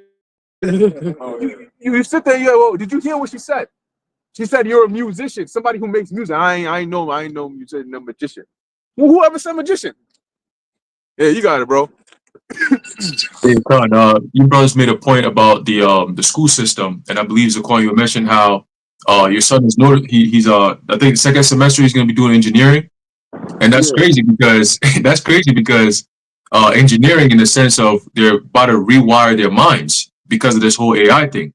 Because the Department of Education now is going to be ran by Linda McMahon, the wife of Vince McMahon. Yeah. So her agenda. Pretty much her agenda is to basically remove school teachers, like physical teachers, because they say that it costs too much, so we're going to cut costs by removing actual teachers and replacing them with AI teachers. So all your children in school now, they're all going to be looking at screens and following a certain script. Now, when you take that same concept to a different country, let's say a third world country in Africa somewhere, what they're doing is they actually have a script that the teachers have to follow, literally step by step, like in the sense of, okay, take 3 steps to your left. The teacher actually does that while he's looking at the screen. And then he says, ask the question in this manner. And then the teacher will ask the question in that manner. And then they'll say, okay, now, after 5 seconds of waiting, if they don't give an answer, write on the board. And then, so that's the teacher is literally following instructions that will be given to a machine to get to put up, to put out, right? So now everything is being conditioned to be AI driven, your school systems and so on and so forth. Now, one thing y'all brothers mentioned about the cognitive functions of people today is because there's something known as the Frankfurt School of Thought, right? And when you go into that, they have all these different agendas and theories that they want to exhibit in schools, right? And the first one is critical theory, which we already see now. You got negative dialectics, right? You got standardization. You got pseudo individualism, right? Or individualization. You got culture, industry, you got false consciousness, you got one-dimensional man and representative or repressive sublimation, and then you got communicative rationality. But the point that I wanted to bring out was negative dialectics. That's what Zaquan, your son, was doing. It's literally their mind is being messed up to the point where they can't think forward. They got to think more like in steps, right? So instead of saying everything like a full sentence, he'll say a word in a sentence, and then his brain will formulate, oh shit, hold on, I'm supposed to say it this way instead, because they're being rewired, right? Their brain is all being rewired right now. So they can't just think straight through like how we think. So that's why you got to correct and be like, yo, what the fuck, what are you on, bro? That's like, what are you saying? You can't even communicate that way. And it's all being done by design. So if we were to be here another 10, 15 years, that kind of communication will limit them from actually being social. You see what I'm saying? Because you can't really interact with people like that. So it's a whole rewiring of the brain. And if you rewire the brain, you rewire the person's will to even think outside the box, because they don't even know anything outside of that. You see what I'm saying? So this whole indoctrination shit goes deep, man. And that's what they're doing. All right. But another point y'all brothers made was going into how when the MOTB come out, they're going to use these celebrities. They, like Bakar, you said, they're not going to use men of the Lord, because everything we say goes against their plans. It exposes their plans. It shows the light on it. Like, yo, this is what they're saying, but this is what they're doing. But if you put the celebrities up in there, it's a tried and true tactic of people reverence these people. So we're going to use them as an influence for the minds of those who are unaware of what we're actually doing.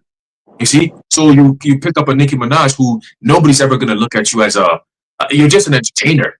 And even that, like you're washed up. Like nobody even listens to your music. Why the fuck have they got you on stage telling us to go vote for this and apply for this and do all these different things? Like they did with Cardi B, with Kamala and all them. It was a shit show. But it was done by design to get you to say, oh, I don't want this shit. Nah, I'm going for Trump. You see what I'm saying? And Trump, I remember I was telling you, this is basically his 10th year. 2026 is going to be 10 years of having Trump in some type of governmental position. All right, 2016 to 2026 is 10 years. They deal heavy with numerology. 2026 is what? America's 250th birthday. So again, another point of numerology right there. But I want to make this point here, and I'll bring a quick precept, going back to the point that they are going to use these celebrities because they have a form of power and influence on the minds of Jake. So they'll use them to say, okay, well, if we get you to do it, then the rest are going to look at you and be, they did it, so I'm going to do it too, right? There's a book of Maccabees, chapter 2, verse 14. It says, then Mattathias and his sons rent their clothes and put on sackcloth and mourned a very sort. In the meanwhile, the king's officers, such as compelled the people to revolt, came into the city Modin to make them sacrifice. And when many of Israel came unto them, Mattathias also and his sons came together. Then answered the king's officers and said to Mattathias on this wise, thou art a ruler and an honorable and great man in this city, and strengthened with sons and brethren.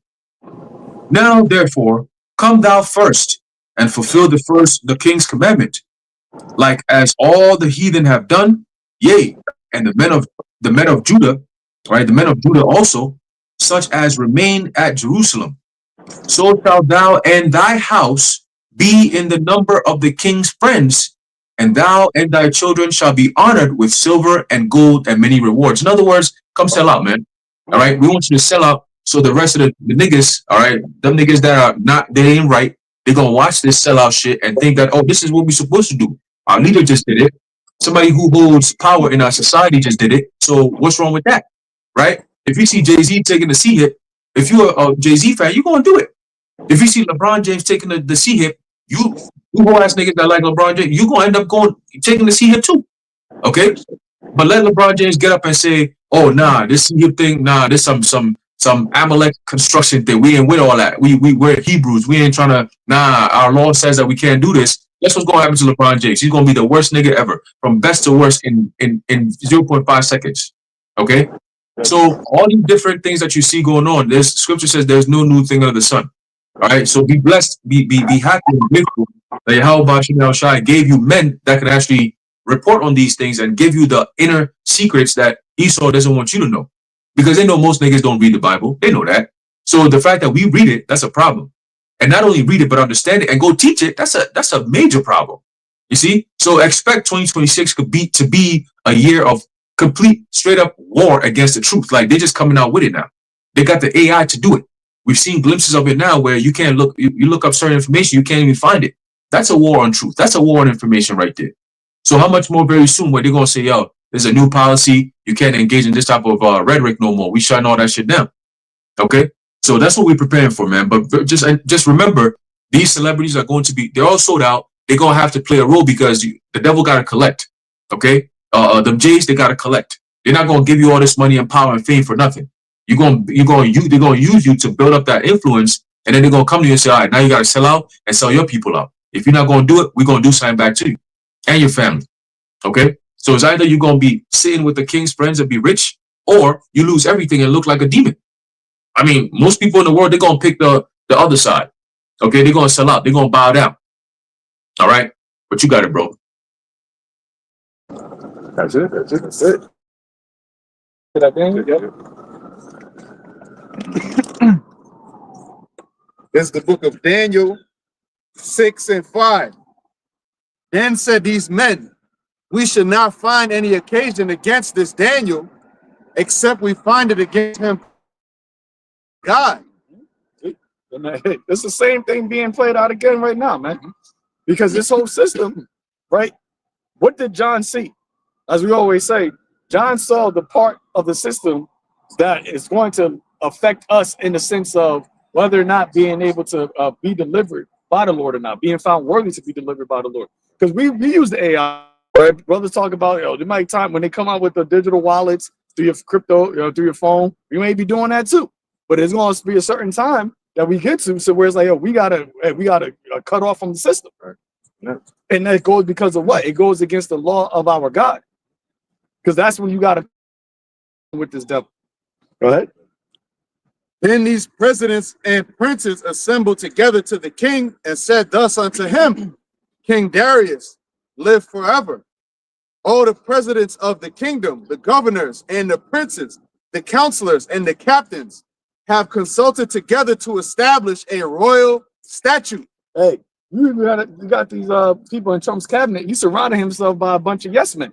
Every time they do their little speeches, when they basically roll out these new ideas that they got, they always start, under your guidance, Mr. President, we're going to this, and it's through your leadership that that's aka them saying you live forever. Live forever. You're doing a great job. We're gonna kick your ass, and we're gonna just add these extra stuff in here, right? Make them get them all polished up, and then tell them, all right, this is what we got going on. Because the real ideas that is being pushed is not coming from Trump.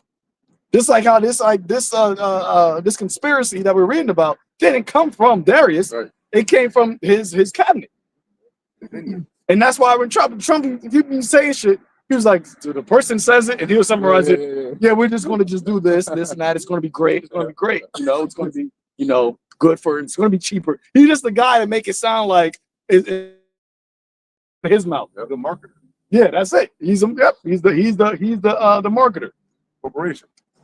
Because all of the policy, I think Stephen Miller, he's one of his policy advisors. Yeah. And that guy, he came out and basically said that you have a walk in the dragon. Let's not forget. That's chunky. Huh? That's a kind of heavy set one. No, that's the ball. That's the ball. The Aryan looking one. Oh, he the one that said we gotta bring back Christianity stuff. That's not him. Nah, I don't think it was him. Nah, this is the guy that was talking about the Greek and the Roman. Okay. Yeah, that was that guy. And when you go into it, he an Amalekite. Yeah. But how you the Greeks and the Romans if you're an Amalekite? Right. It says skinhead. Yeah. That's what you go to watch. American history. American history. They all look like that. Yeah, that's crazy. Coincidental. You got Twitter and formerly X, now known as Twitter. Formerly known. It says, and to make a firm decree that whosoever shall ask a petition of any god or man for 30 days, save of O king, he shall be cast into the den of lions. It's crazy.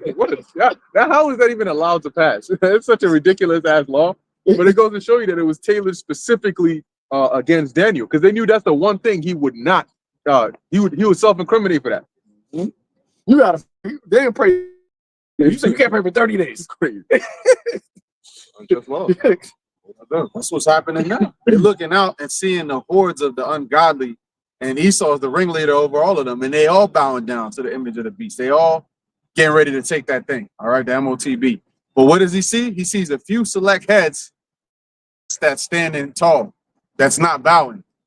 And that's where he's gonna come for us. He's gonna come for the men, these camps, the brothers in Dallas, the brothers in San Francisco, the brothers in UK, wherever the spirit of Yahweh Ba'ashem Yahushua is that's the enemy. That's the target of what he has to get rid of.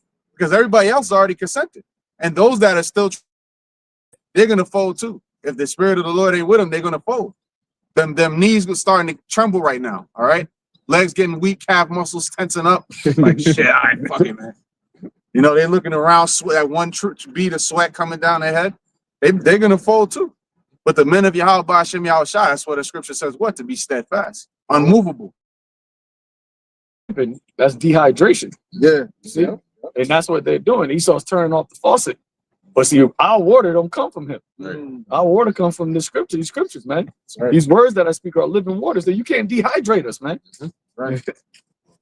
Right, out of his belly shall flow rivers of living water. So it's within us. Daniel 6 and 8. Now, O king, establish the decree and sign the writing. That's what Trump be over there signing all them. Executive orders left and right, man. Yep. Executive left and right. They go, damn, don't your fingers get tired? Yeah, type that shit. And these orders, I be saying, they didn't just come up with this today. These are things that they've been had in place. The dude, Project 2025, the guy that created it, he got caught on the camera. Somebody basically was secretly recording him, and he said, like, basically, once we get up in there, once we get up in there through Trump, we got a bunch of stuff that we're gonna have, things that we're gonna get rid of. And as soon as this is just Trump, like, we're gonna bring Vought in here. He gonna get rid of a lot of stuff. But before, when the campaign, he said he didn't even know what Project 2025 was. It goes once again, show you they're playing right in front of your face, man. Right in front of your face. And then as soon as that happens, oh yeah, this is the time we're gonna get rid of this, get rid of that. And a lot of people, they say a lot of these federal government employees, they're not gonna get their jobs back, man. And that's purposely done because they said in 2026, the Trump administration said that they're going to focus on affordability. And they're saying it as a sense of we're going to make things cheaper. But the question is, how are you going to do that? Right. You're going to make things so expensive to the point where nobody can afford anything. And then you're going to give them the solution. So then now you're going to give them their monthly rations. Because what's they also talking about, the whole $2,000 tariff, the check, the stimulus. When you give stimuluses out, when you go into history, you do that because the economy is weak. That's a sign of the economy, and people are not buying things. Recession. They said that the likely, I forgot which survey was it, but the probability of a recession, they said is at 90%. You got some states that are already in a recession. New Jersey is one of them. Yep. Say it again. Half of the states. So you giving the stimulus out, it's not because of you just being friendly, you Mr. Santa Claus. It's because you already know that the economy is not doing too good right now. Nobody's really spending nothing. So that's a way to kick the can down the road. Oh, real quick, you mentioned something. They passed these laws, that real ID law and all that shit came about in 2006. Yeah, they had that. They had something called a Vera CHIP since 2004. And the FDA already approved it back then. It was a CHIP that you can put inside people. 2004. And you know what's crazy? That was mentioned how what's his name? The Chief Justice Roberts, he was the one that Biden was telling him about. Guess what? He's the one who swore Trump in this year, 2025. And Trump did not even put his hand on the Bible when he was swearing in. So basically, he's not going to uphold no promises, no constitutional, none of that. So basically, he's like, look, I'm nigga. I'm going to do what I need to do. Thank you for swearing me in. And now it's game time. So we're going to see. You got it, bro. Well, it goes to show you that this is Rome all over again because you had certain emperors that really were set up as puppets because you had the Senate shots. Yep. But see, now it's not the actual Senate in the government, the secret Senate, Right. which are the elites. those are the ones that's actually telling the Emperor Nero what to do. He's not, like we said, he's not coming up with these ideas, man. That's why he's flip-flopping. That's why they had the Praetorian Guard that was really installing and taking out Caesars left and right. Yep. And they would just say, you were just a figurehead. Mm-hmm. And when they wanted to get rid of, usefulness had expired, they'd just knock you off. We got this other guy coming in there. That's when it got to the point, well, year of the four emperors, there was so many different, winds of change that they couldn't even keep the office for more than a few months. So shit was hectic back then. This is Rome again. They get hectic again. And Nero been exposed about this whole thing with Bubba, all right, doing some sick shit. But this is on brand. Mm-hmm. Nero was into talking about ancient Nero. He was into little boys. This is all documented stuff. He actually had a boy that he dressed up and married him as though it was his wife. So he's into this sick shit. But here it is. He's the champion of the Christian nationalist values. That's their savior. That's their God. So when the dirt gets thrown on him, their mind's gonna be really fucked up. But reading on, it says Daniel 6 and 8. Now, O King, established. Oh, yeah, I was gonna say that ain't Trump the same nigga that said that his daughter Ivanka was a fine piece of ass or some shit like that? Like that's what he's talking about his own daughter. Yeah, you got it, bro. Girls that basically did a lawsuit against Trump before when this whole Epstein shit happened. They said that he wanted her specifically because she was the same age as his daughter, and she reminded him of his daughter. Oh, crazy work. Very crazy work. Talk about Biden. Nasty work. But I tell you, that's how Esau gets down, man. You read the history of the Greeks and the Romans. It's all that ancestry shit, man. Yep. Catamites. Even here, you even got to go into the history in America. Mm-hmm. Nambla. Yeah, that's why in what was that? Harold and Kumar, they made one of the spoofs of it. I think it was a Guantanamo Bay. The dude was sleeping with his sister. He was like, me and Riley here are siblings, and we get it on. But that's the perverseness of Esau, man. Who's more profane than Esau? Here it is. They get mad at us because we tell you the biblical laws on marriage. Right. but this is all this other sick shit. Whoredom, all right. Freakism is cool. It's all acceptable. But the minute we tell you, women in marriage at an early age in order to avoid whoredom, oh, you guys disgust me. This is appalling. But here it is. Y'all allow all types of filth, man. That's why it's a bunch of hypocrisy, man. And the Lord is gonna burn this bitch down. Daniel 6 and 8. Now, O King, establish the decree and sign the writing that it be not changed, according to the law of the Medes and Persians, which altereth not. Wherefore King Darius writing. Now, when Daniel knew that the writing was signed, he went into his house, and his windows being open in his chamber toward Jerusalem, he kneeled upon his So he immediately started praying. Do it now or never. windows open. Mm-hmm. He kneeled upon his knees 3 times a day and prayed and gave thanks before his God at time. So he was in your face. That's a faith for double down on Yahweh. Hey, just like what Shadrach, Meshach, and Abednego said, we're not careful to answer thee according to this matter, O King.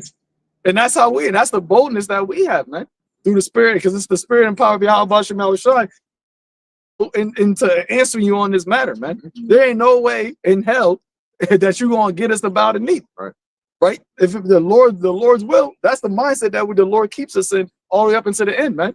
Strive for the truth until death, and the Lord shall fight for you. That's what Daniel did. That's what the 3 holy children did. That's what our forefathers did, man. That's what the 7 brothers and Maccabees did. And that's the same spirit that you got on the earth right now that the Lord said that will be the remnant that he's going to deliver. Those that follow the Lamb whithersoever they go. Because there is no other answer to give. Like you'd be lying at that point. At that point, you're making yourself an enemy of the Lord. Right. Because either way it goes, Esau's not going to the final judgment It's not really Esau's to, it's not Esau's to control. The final judgment that hits this place is of the Most High. So whoever's going to make it out of here is determined by the Lord. So why would you go and make an enemy out of the Lord to preserve yourself for round 1, and then the Lord going to hit you in round 2, 3, and 4? You know? So there is no other answer to give other than what the Lord puts the Spirit on us to say, which is to stand firm for Yahweh Ba'Shem Yahushai. That's the only answer. That's all it is. It's like asking me what's 2 + 2. It's always going to be 4. It was 4 yesterday. It's going to be 4 today. It's going to be 4 tomorrow. It's going to keep being 4. There's no finding a middle ground with the wicked, Right. you know. You ain't go behind no door. You know, we found out there's more that we knew that we had that. Right. You ain't doing that with us, man. We got something a lot more in common than we thought. We don't got nothing in common, man. The scripture says in Wisdom of Solomon, 2nd chapter. Oh, brother, get that? Because I think that's pretty much it on that. Yeah. 2nd chapter, where it says that we are basically against everything that they do. Mm-hmm. We esteem your ways. Got it? Good. Wisdom of Solomon 2, and I'll read from 13. Oh man, we read 12. The whole chapter keep going up. Let's start at Genesis. Wisdom of Solomon 2 and 12. Therefore, let us lie in wait for the righteous, because he is not. See, and this is what they're doing, right? Setting up these snares and these traps. Once again, the majority of people, they're already caught in the snare because they already are entangled with the affairs of this world. They already look at this world as being their end all be all. So really what Esau is, that's why he can, really be boastful about what they're doing with this whole sinners and all these things, because they already see like, the majority of people, they're already going to be with the shit, right? The V proved that. That time of the V, when you was willing to put something in your body that they didn't really know what was going on, the fact that you had a lot of people do it goes to show you that all they have to do is apply the pressure, man. All right. They have to apply the pressure, take away certain liberties, do certain threats, and then you go and fold. But it's the ones that don't fold to the pressure. That is who they really want to lay the snare into. Because he is not for our return, and he is clean contrary to our doings. Clean contrary. That means that everything ain't no. Just some of that is all right. You know what? The kingdom, so we're gonna take that. We're gonna have that. Nah, it's gonna be.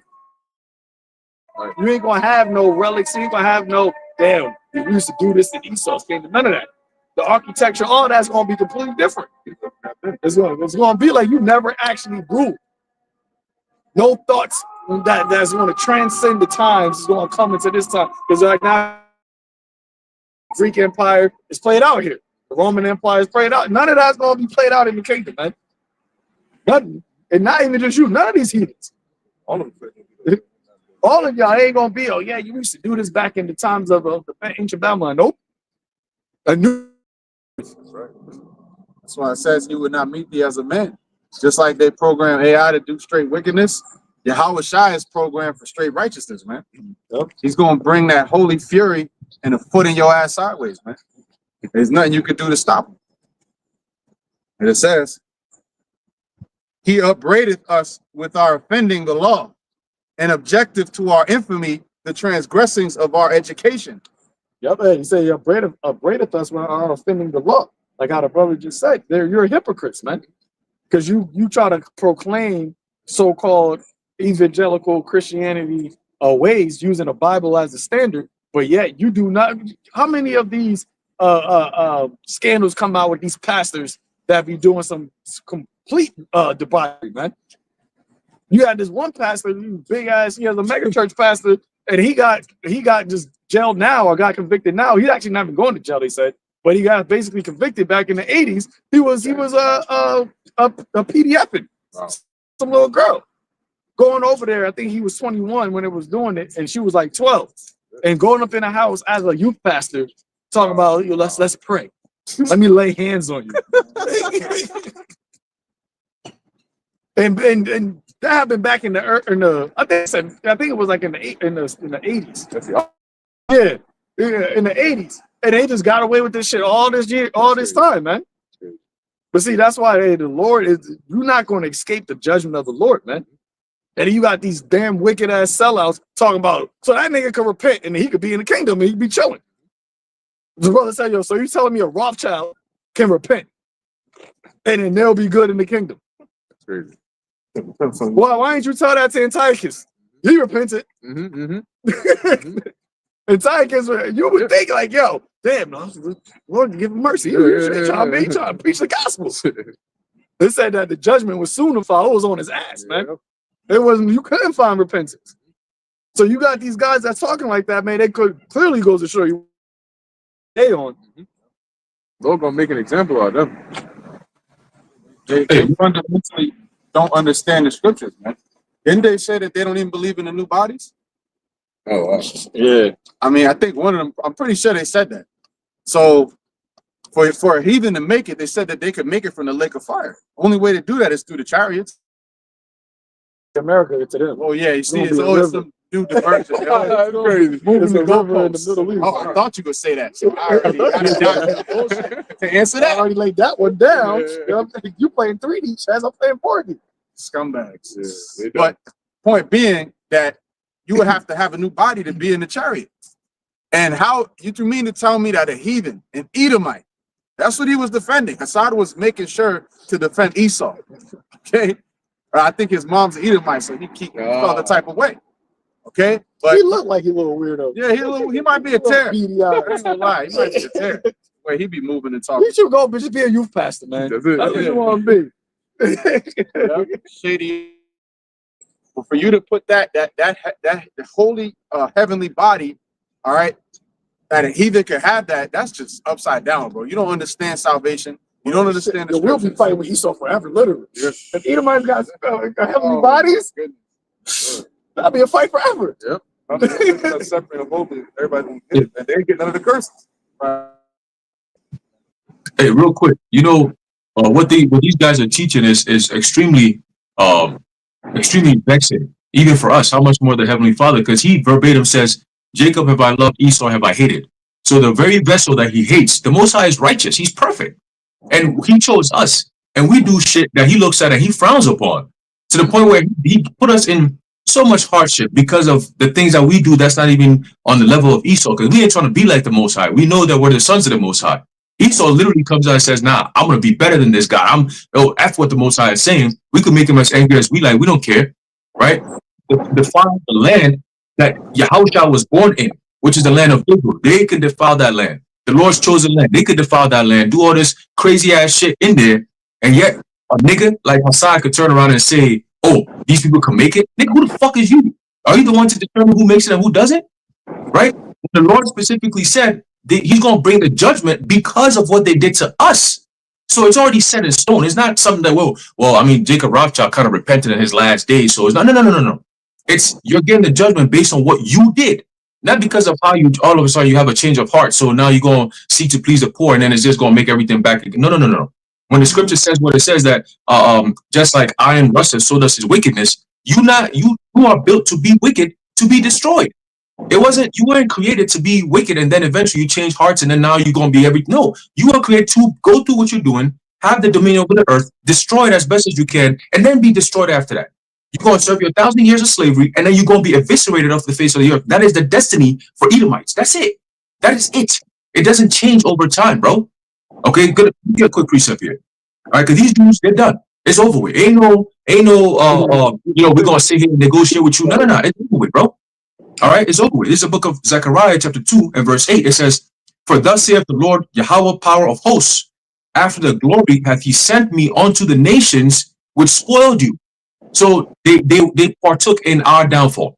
Okay, they made so much money. All these corporations go into something known as colonialism. Okay, and through colonialism, these devils have had so much power over the earth that they reign till today. And then they turn around and tell these other third world countries, "Oh, you see, your healthcare system is a mess. Your economy is a mess." Who made it a mess? Huh? How can a country that's worth billions of dollars in natural resources and assets be so broke at the hands of these damn Edomites? Why is that? Because you rape, you pillage, you take all their resources and you render them hopeless where they got to depend on you. And then you turn around and say, "Oh, listen, these people can't make it up. We got to go in there and help them out again." What a devil, man. Okay? And if you knew the things that they're planning to do to put the whole entire world into subjection, you're going to tell me that they're going to repent? Are you fucking out your mind, man, again? This is war that they're waging against us and our Heavenly Father, man. And you gonna tell us, oh, they're gonna repent? Who the fuck is you, man? It says here, it says, after the glory hath he sent me unto the nations which spoiled you, for he that toucheth you toucheth the apple of his eye. Okay, that's the most precious part of your body. If somebody poke your eye, hey, somebody gonna get fucked up. You know what I'm saying? Don't play that shit, bro. You see? So it's the same thing. And then you got niggas. You got niggas, bro. I'm not surprised though. Are we surprised? I mean, we're not surprised. You know, it does get irritating, but you're not surprised. You know, somebody gotta play the role. You know? But your brothers got it. You guys on? Yeah, I was. All right. So what the brother read in Daniel it made me think of something because, like, you know what I'm saying, with the whole can you read that again? Yeah. When he talks, no, but before Daniel, though. Daniel 6. Yeah, when we talked about just the part where he was like, when he did that, he opened the windows. Oh yeah, Daniel 6 and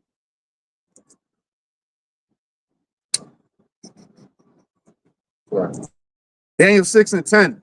Now, when Daniel knew that the writing was signed, he went into his house, and his windows being open in his chamber toward Jerusalem, he kneeled upon his knees 3 times a day and prayed and gave thanks before his God as he did aforetime. Now, I was thinking like that's the ultimate test of faith because you think about it, when he did that, it's like, all right, now I put my soul trust. I'm put my soul trust in the Lord, and now the Lord will have to actually act.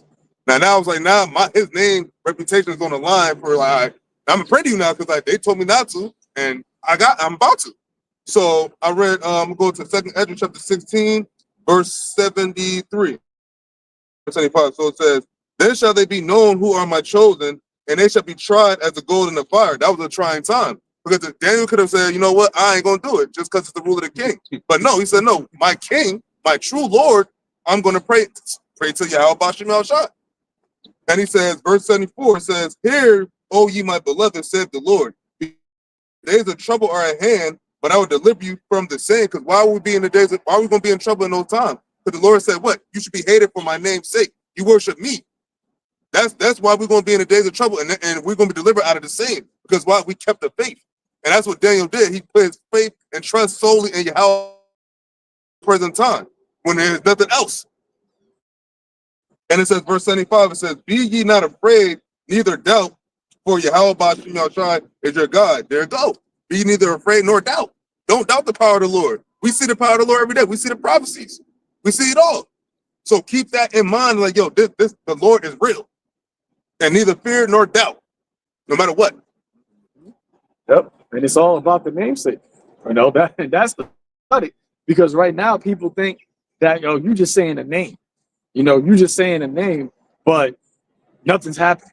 What the Lord is about to show, that's why he says that his name is going to, for his namesake, right? What was that? Romans the 9th chapter. He set up Pharaoh so that his name can be glorified on the earth. And the Lord said he's about to do that again, but on a more concrete scale. And it's the fact that all we're going to be doing is calling upon a name that is going to deliver us, and it's going to actually manifest his actual power, man. That's how you're going to get the glory. That's how he is going to get the glory, man. Because when the time comes where all we have is just the name, which is all we have now, but in the moment of that, like that, is just all we have is just your name as our protection, as our strong tower. And you see what the Lord does is going to show the world, like, yeah, this name is great, man. And that's how I always say, that's how the invisible, but also visible. Because he said, "Thou surely is the God that hidest thyself." But it's that when you use his name in that time, and like I say, even in our own lives, but when it becomes manifest, he's going to make himself visible by that power. And then ultimately, when Yahweh Shai comes. Go back to the second Wisdom of Solomon, 2nd chapter. Back in Wisdom of Solomon, the 2nd chapter, 13th verse, it says, "He professeth to have the knowledge of God, and he calleth himself the child of the Lord." We do profess that, man. That's why we come out here. That's why we always speaking about us being the Israelites. That's why we're always speaking about the prophecies, always speaking about the promise to come. That's all was given unto the sons of God, man. What did Paul say? To whom pertaineth the adoption? Who are Israelites? To whom pertain the adoption, the covenants, the giving of the law, the promises, all these things. Those are only going to the sons of God. So once again, as the brother, the priest Aharon was saying, what you guys talking about? Paul made it very clear that all of these things, you just go to the promises, period. If you just focus on the promises, that right there showed you it's only pertained unto Israel. And the adoption. You go to the adoption because they try to like to throw that part in there. Oh, you could be adopted in. Well, when you go to the adoption, you go to the Greek of it, and it tells you in definition the thing basically, the way that it pleased the Lord back into Himself through who? Yahweh. That is how we're adopted, because it says you that the Lord cast us off. It said that we were basically divorced. Yep. But as in the law, if a man divorces his wife, right, that woman can only go back to her husband. Yep. And that's why I have a precept real quick. 2 Corinthians 5:18, and all things are of the Most High, who have reconciled us to Himself by Yahweh Shai HaMashiach. That's the ministry of reconciliation. Yep. You can't be reconciled unless there was a friendly relationship to begin with. There had to have been something to reconcile back to. So reconciliation is restoration of friendly relations. So a heathen was never right with the Lord to begin with. The Lord was never dealing with heathens. So how can they be reconciled? Only Israel could be reconciled. Yeah, and why is this such a big problem? All of these other heathens got their gods be their gods. Yeah. And ain't no other nation of people. Hey, yo, man, why can't Krishna be our God? Right. Because all of those guys are idols anyway. But it's the one and true living God that chose in a particular nation, man. That's it. It's no big deal. It's no big deal. You wasn't down with us when we was in captivity, when we was going through the curses. You wasn't talking about, yeah, he's our God too. Yeah, why would you in picking him in the cotton fields too? Right. The crazy part about it though is that these heathens will fight you to serve your God. Like they're not gonna come and say, oh, thank you for opening the door for us. The scriptures say that there were men that repented not of their works, even at the return of Yahweh. So even if the Lord said, y'all can all believe on me too, they're gonna say, well, who the hell are we? We're not gonna believe on you. We got our gods. You know? How is it that these heathens, when you read, they mention the God like Rahab, she mentioned it, right? She said, oh, we know of a surety the same with the Gibeonites out of heaven, and that's why we came to make a league with you. Why didn't they say we're gonna come and worship your God and leave our gods? The Amorites still continue to worship their own gods while acknowledging that our God was the one true living God. And yet they continue to worship their gods. So they know that there's a difference in us. Okay? Their lot is not the same as ours. It's not that zeal is not in them to believe upon Yahweh Ba'ashem Yahweh Shai. At the very best, theirs is just to be obedient unto their masters. That's at the very best. So if we implement these laws in the earth, that's what they're gonna follow. But it's not of their own. You know what? I'm gonna believe in the Lord so much, just like the Israelites do. Even if they had that attitude, that doesn't change how the Lord reacts to it, because ultimately it's up to the Lord. Isn't there a scripture that says that ye have not chosen me, but I have chosen you? And you can only come on, those that the Lord has called are the only ones that can come on to him. So even if they wanted to believe, it's up to the Lord what he wants in the book. So you're trying to grab bits and pieces here to make some new join up, you know, and that's why it's not in sync, because now there's 10, 20, 30 other precepts that are like, yo, that's opposite to what you're saying. Well, I'm not, I mean, if you really think about it, you know, we're saying that, what's the harm in saying that the other nations can make it, you know, because they can't, then that's that. But what judgment is going to happen if you shut? He's too high off the romaine lettuce. That's what it is. Ever since he stopped eating the horseradish, he should have stuck to the radish, bro. Some vapors in your brain, nigga. Something clogged up. Something ain't working. But isn't that the case with any doctrine? It's the truth versus what's untrue. And the thing, well, what's the worst that can happen? That's a Christian mindset, bro. That's a very base and ignorant mindset to have towards Yahweh Ba'ashem Yahweh. Well, what's the worst that can happen? Like you trying him, like let me see if you really about that. Like, let me tempt the Lord specifically, and I'm gonna teach a false doctrine. And in the day of judgment, what's the word? He'll forgive it. Come on, man. It's only the Lord. Like, you downplaying him, man. Y'all niggas is crazy. You trying to bring something unclean into the temple. Yep. That's basically what you're doing. I had that exact thought. I had this in Isaiah 61:9, and their seed shall be known among the Gentiles, and their offspring among the people. All that see them shall acknowledge them, that they are the seed which Yahweh Ba'ashem Yahweh Shai hath blessed. Come on now. So there's people that's going to say them over there. Those people are the ones that the Lord has blessed. Separation. Okay? They are the ones that the Lord has blessed, not them. Because if they were so blessed, they wouldn't be looking at us and saying how blessed we are. They looking and saying that seed right there, that's Yazrael. That's Yahweh Ba'ashem Yahweh Shai's people, man. There's no denying it. But there's going to be just a lone Edomite. He's the one that could. You're gonna be over there like you'll be over there like this too. Like The pictures like we know we're brothers. posing and shit. But the problem is with that is the Irish. So what if that Edomite now has children? That's the seed of Esau that's going to be in the kingdom. One Edomite, just like we talk about Israelite. One Israelite can bring back the nation. One Edomite can bring back the nation. Yep. So what are you about to have? A nation of righteous Edomites? One should become 1,000? Hey, come on. It's gonna be You're bringing us right back to this whole story again. Yeah, Amazon factory in the kingdom on the side. Esau's part of the world. It's still gonna be Amazon. You're gonna have the Optimus robot still there. It said that the heart, the soul that is lifted up is not upright in him. Yep. Who can make a crooked thing straight? He's known as the crooked serpent. Yep. It's all in there. And the Lord said He's going to destroy it. He's going to destroy the crooked serpent, man. Where are you getting how He going to? He doing what He did in that movie Noah. He trying to find Tubal Cain trying to slap into the ark.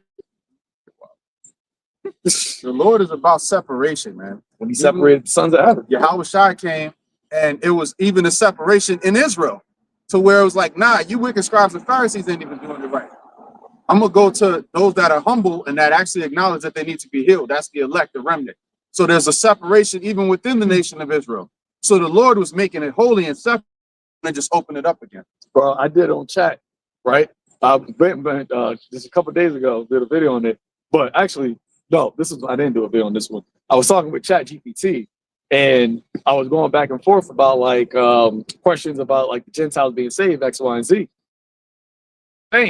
How are non-Israelites basically what they were saying? So I actually think that whole PDF file that they talking about, that was Chat GPT. Oh, yeah. You don't get you say you got 200 scriptures. Ain't nobody right You went to 200 scriptures and found 200. Nah, you went to chat.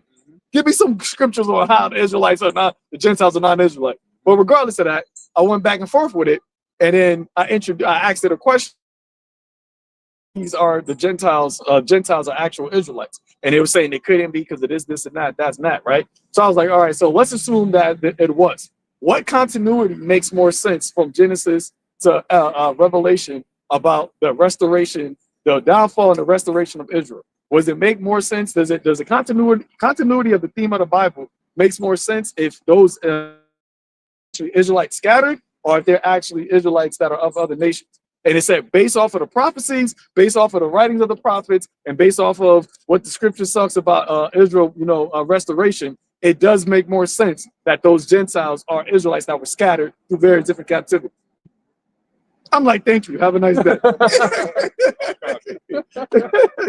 I think it's on my laptop. But I'm like, come on. If you want to go based off of the continuity of the scriptures, it only makes sense that the Gentiles are Israelites, man. Why mention scattered? Why mention discontinued from your heritage? Why make that a punishment? If it being small amongst the heathen where you're scattered, why make all of that? If this is good, it don't matter. It don't matter. Go and the Lord said when we were to go into the land to drive them out. Why didn't He say spread my news and gospel among them, convert them so they can be like you, so that in the end days they could believe on Christ and escape death. It doesn't matter of fact, in the same chapter that talks about the second death, it talks about what's going to happen. There's the difference between the resurrection of the Israelites and the difference between the resurrection of the heathens, the dead, that after 1,000 years, they're going to quote unquote be brought back to a better and proper moral state. Yep. So that's a difference. They're going to be treated in the kingdom, Israelites. Yep.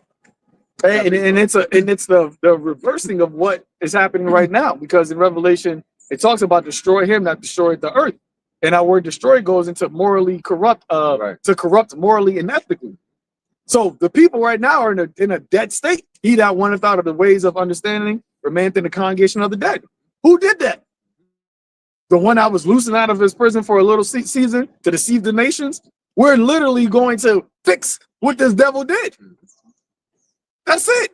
That's an honor. This honor have all of his saints to bind their kings in chains, their nobles and federal, to put punishments upon the people.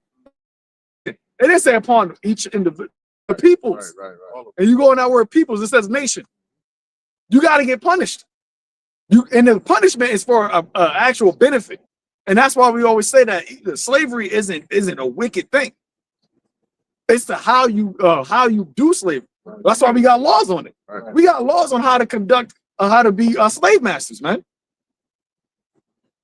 This is what they were created for. I say, asking me I should give the heathen for that possession. Then what's the best resource? The human resource. Esau used it. Esau got it. So Esau can have everybody under slavery, but we can't have everybody. You can have 98%, but not 100%.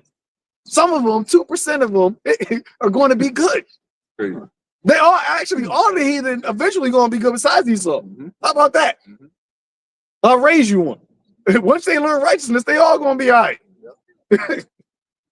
It ain't gonna be like this world where you get rewarded for.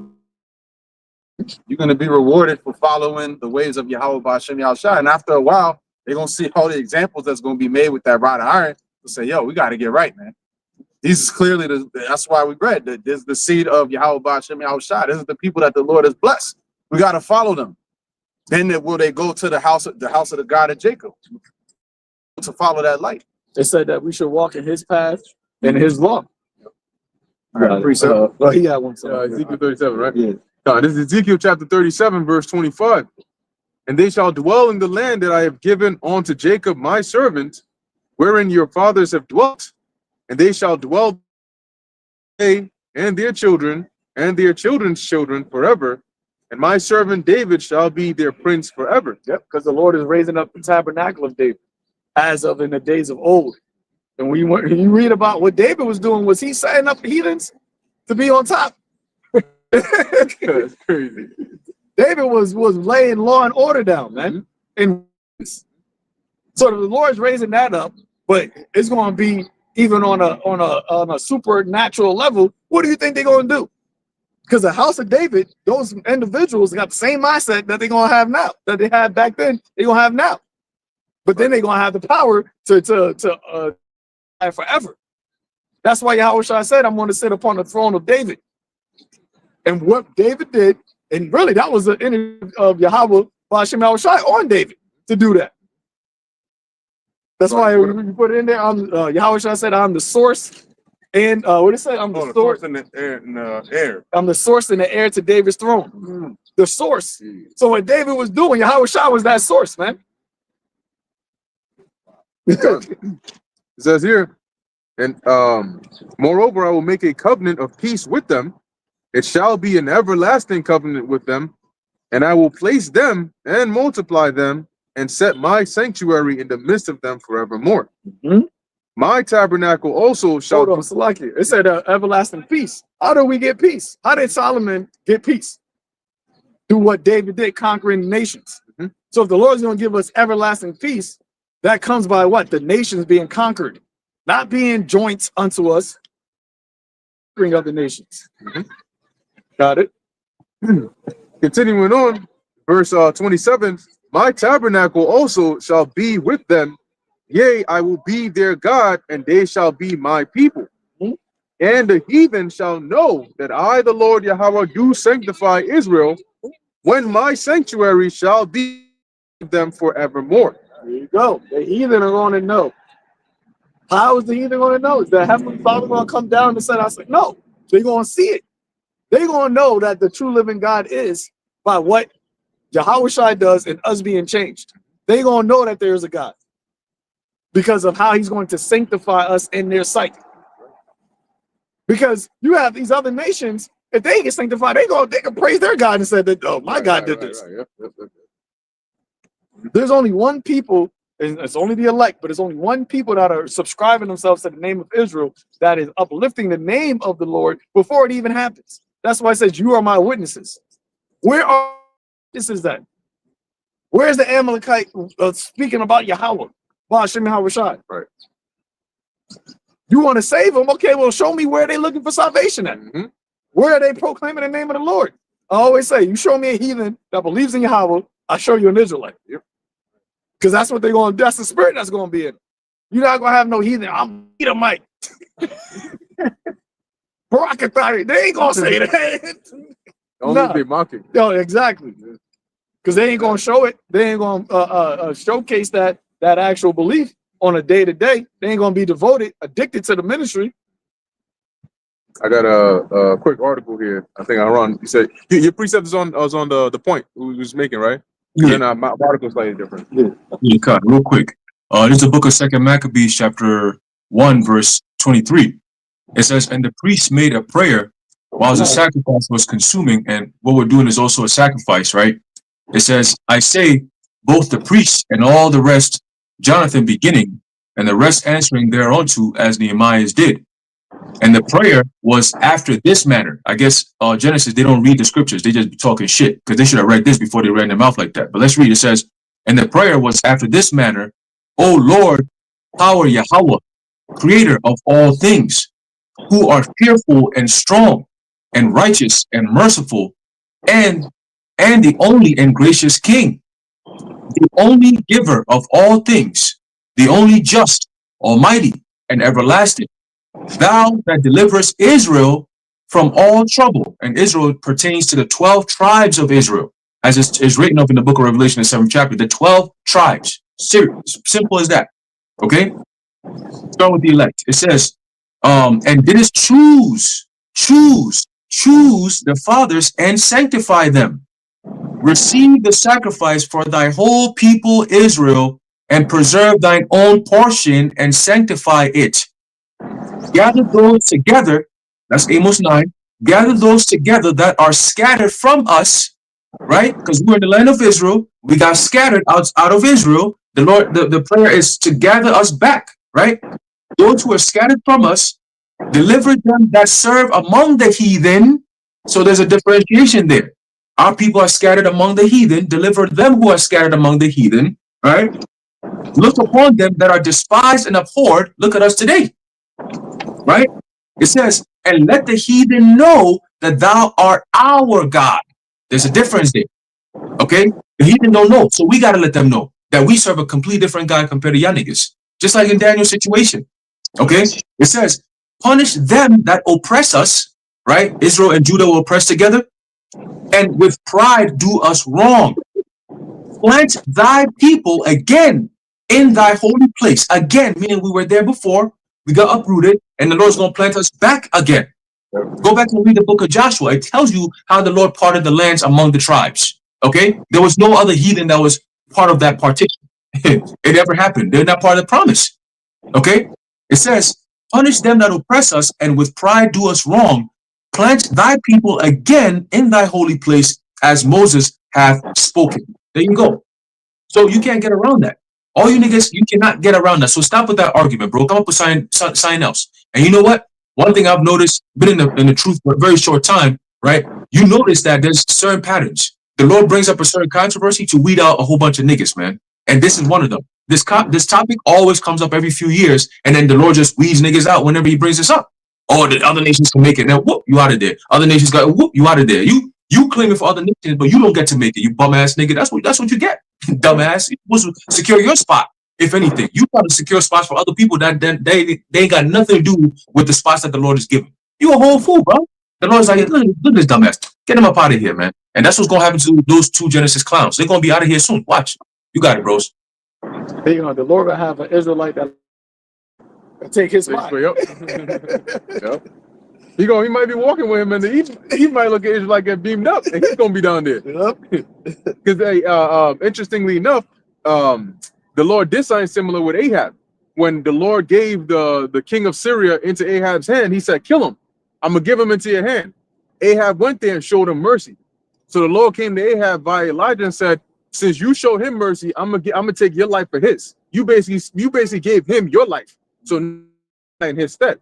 So you want to give up your seat to the heathen? All right, it ain't gonna be a heathen, but he gonna look like one. Give not thy honor to a strange nation." Yep. Isaiah said that. I got you, brother. Thou never bears rule over them. Mm-hmm. These heathen that basically are in authority, thou never bears rule over them. They were never called by thy name. The Lord is never changed. Our Lord changed not. So it's like, once again, man, there's too many scriptures that are cut and dry that goes against what you're talking about, man. And the Lord is not an author of confusion. So that means that you're confused. It's, as the scripture says, in the latter day, the spirit that some shall depart from the faith.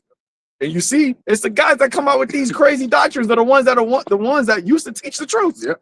The ones that used to teach actual truth are the ones that comes out with these wayward ass doctrines, damnable heresies, seducing spirits. What it is, the little leaven has now leavened that whole lump. Regardless of what they used to teach before, it wasn't 100% in line with us. And they didn't actually 100% believe it too. Yeah. Because that's what Hassan said. I've always struggled with believing the Gentiles couldn't be saved. I just never actually taught it. So that's that's on me.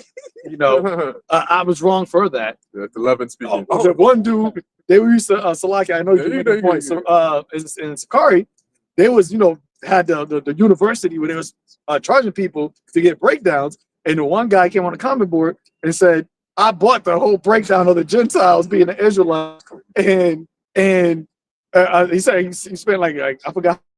He's like, "So now that you're teaching something different, can we get our money back?" yeah. Fucking clown. Dude said no.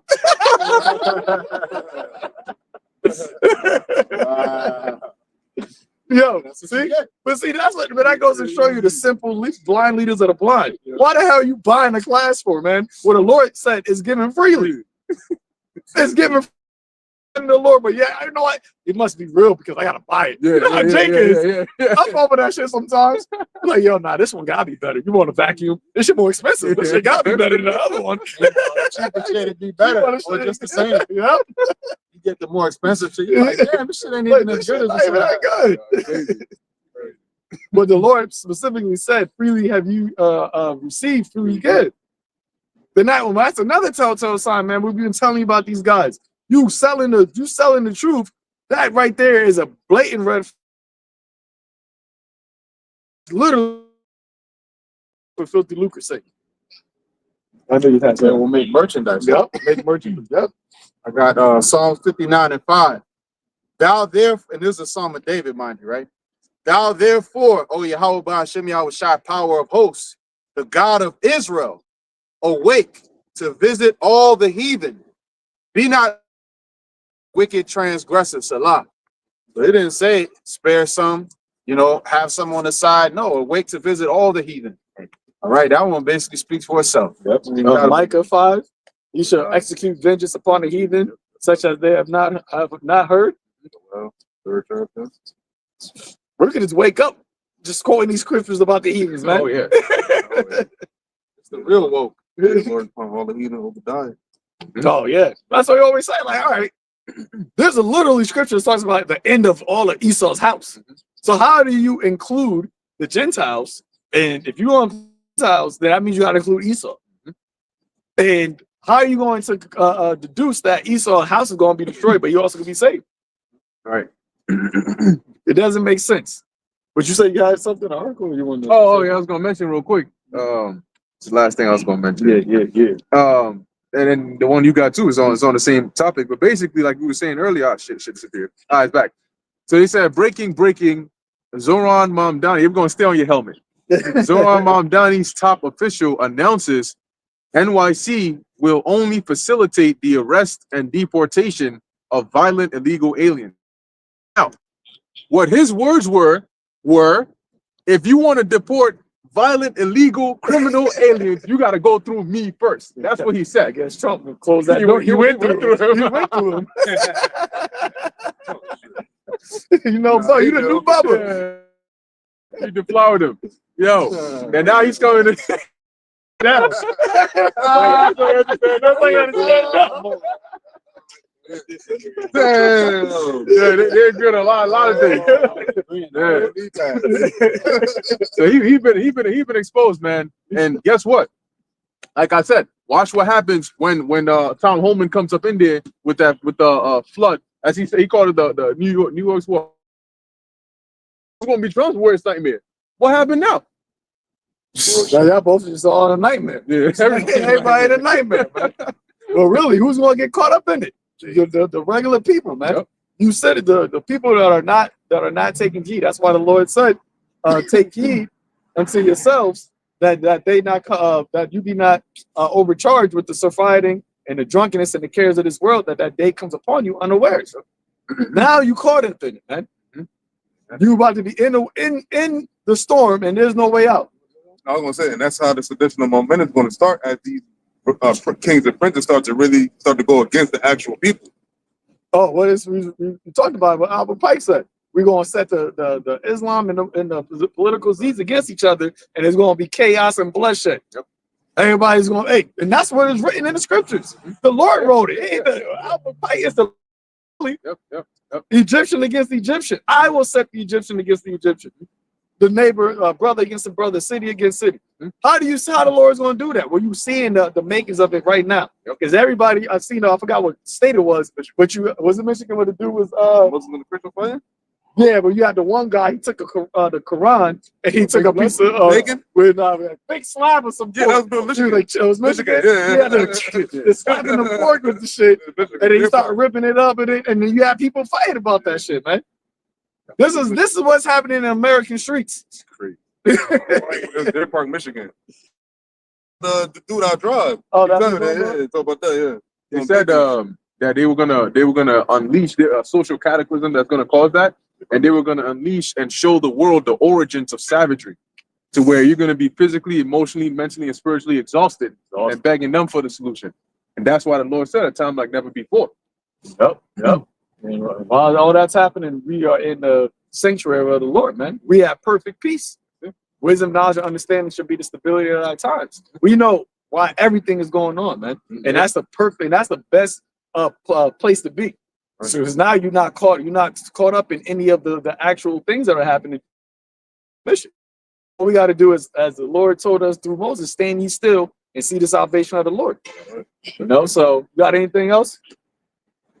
Good. So with that, we're going to close it out. Giving all praise, honor, and glory to Yahweh, Ba'ashem, Shai, Ba'ashem, Makakadash. So next time, Shalom to the house of David, the elect. Shalom. Shalom. Shalom. Shalom. Shalom, Aaron. Shalom.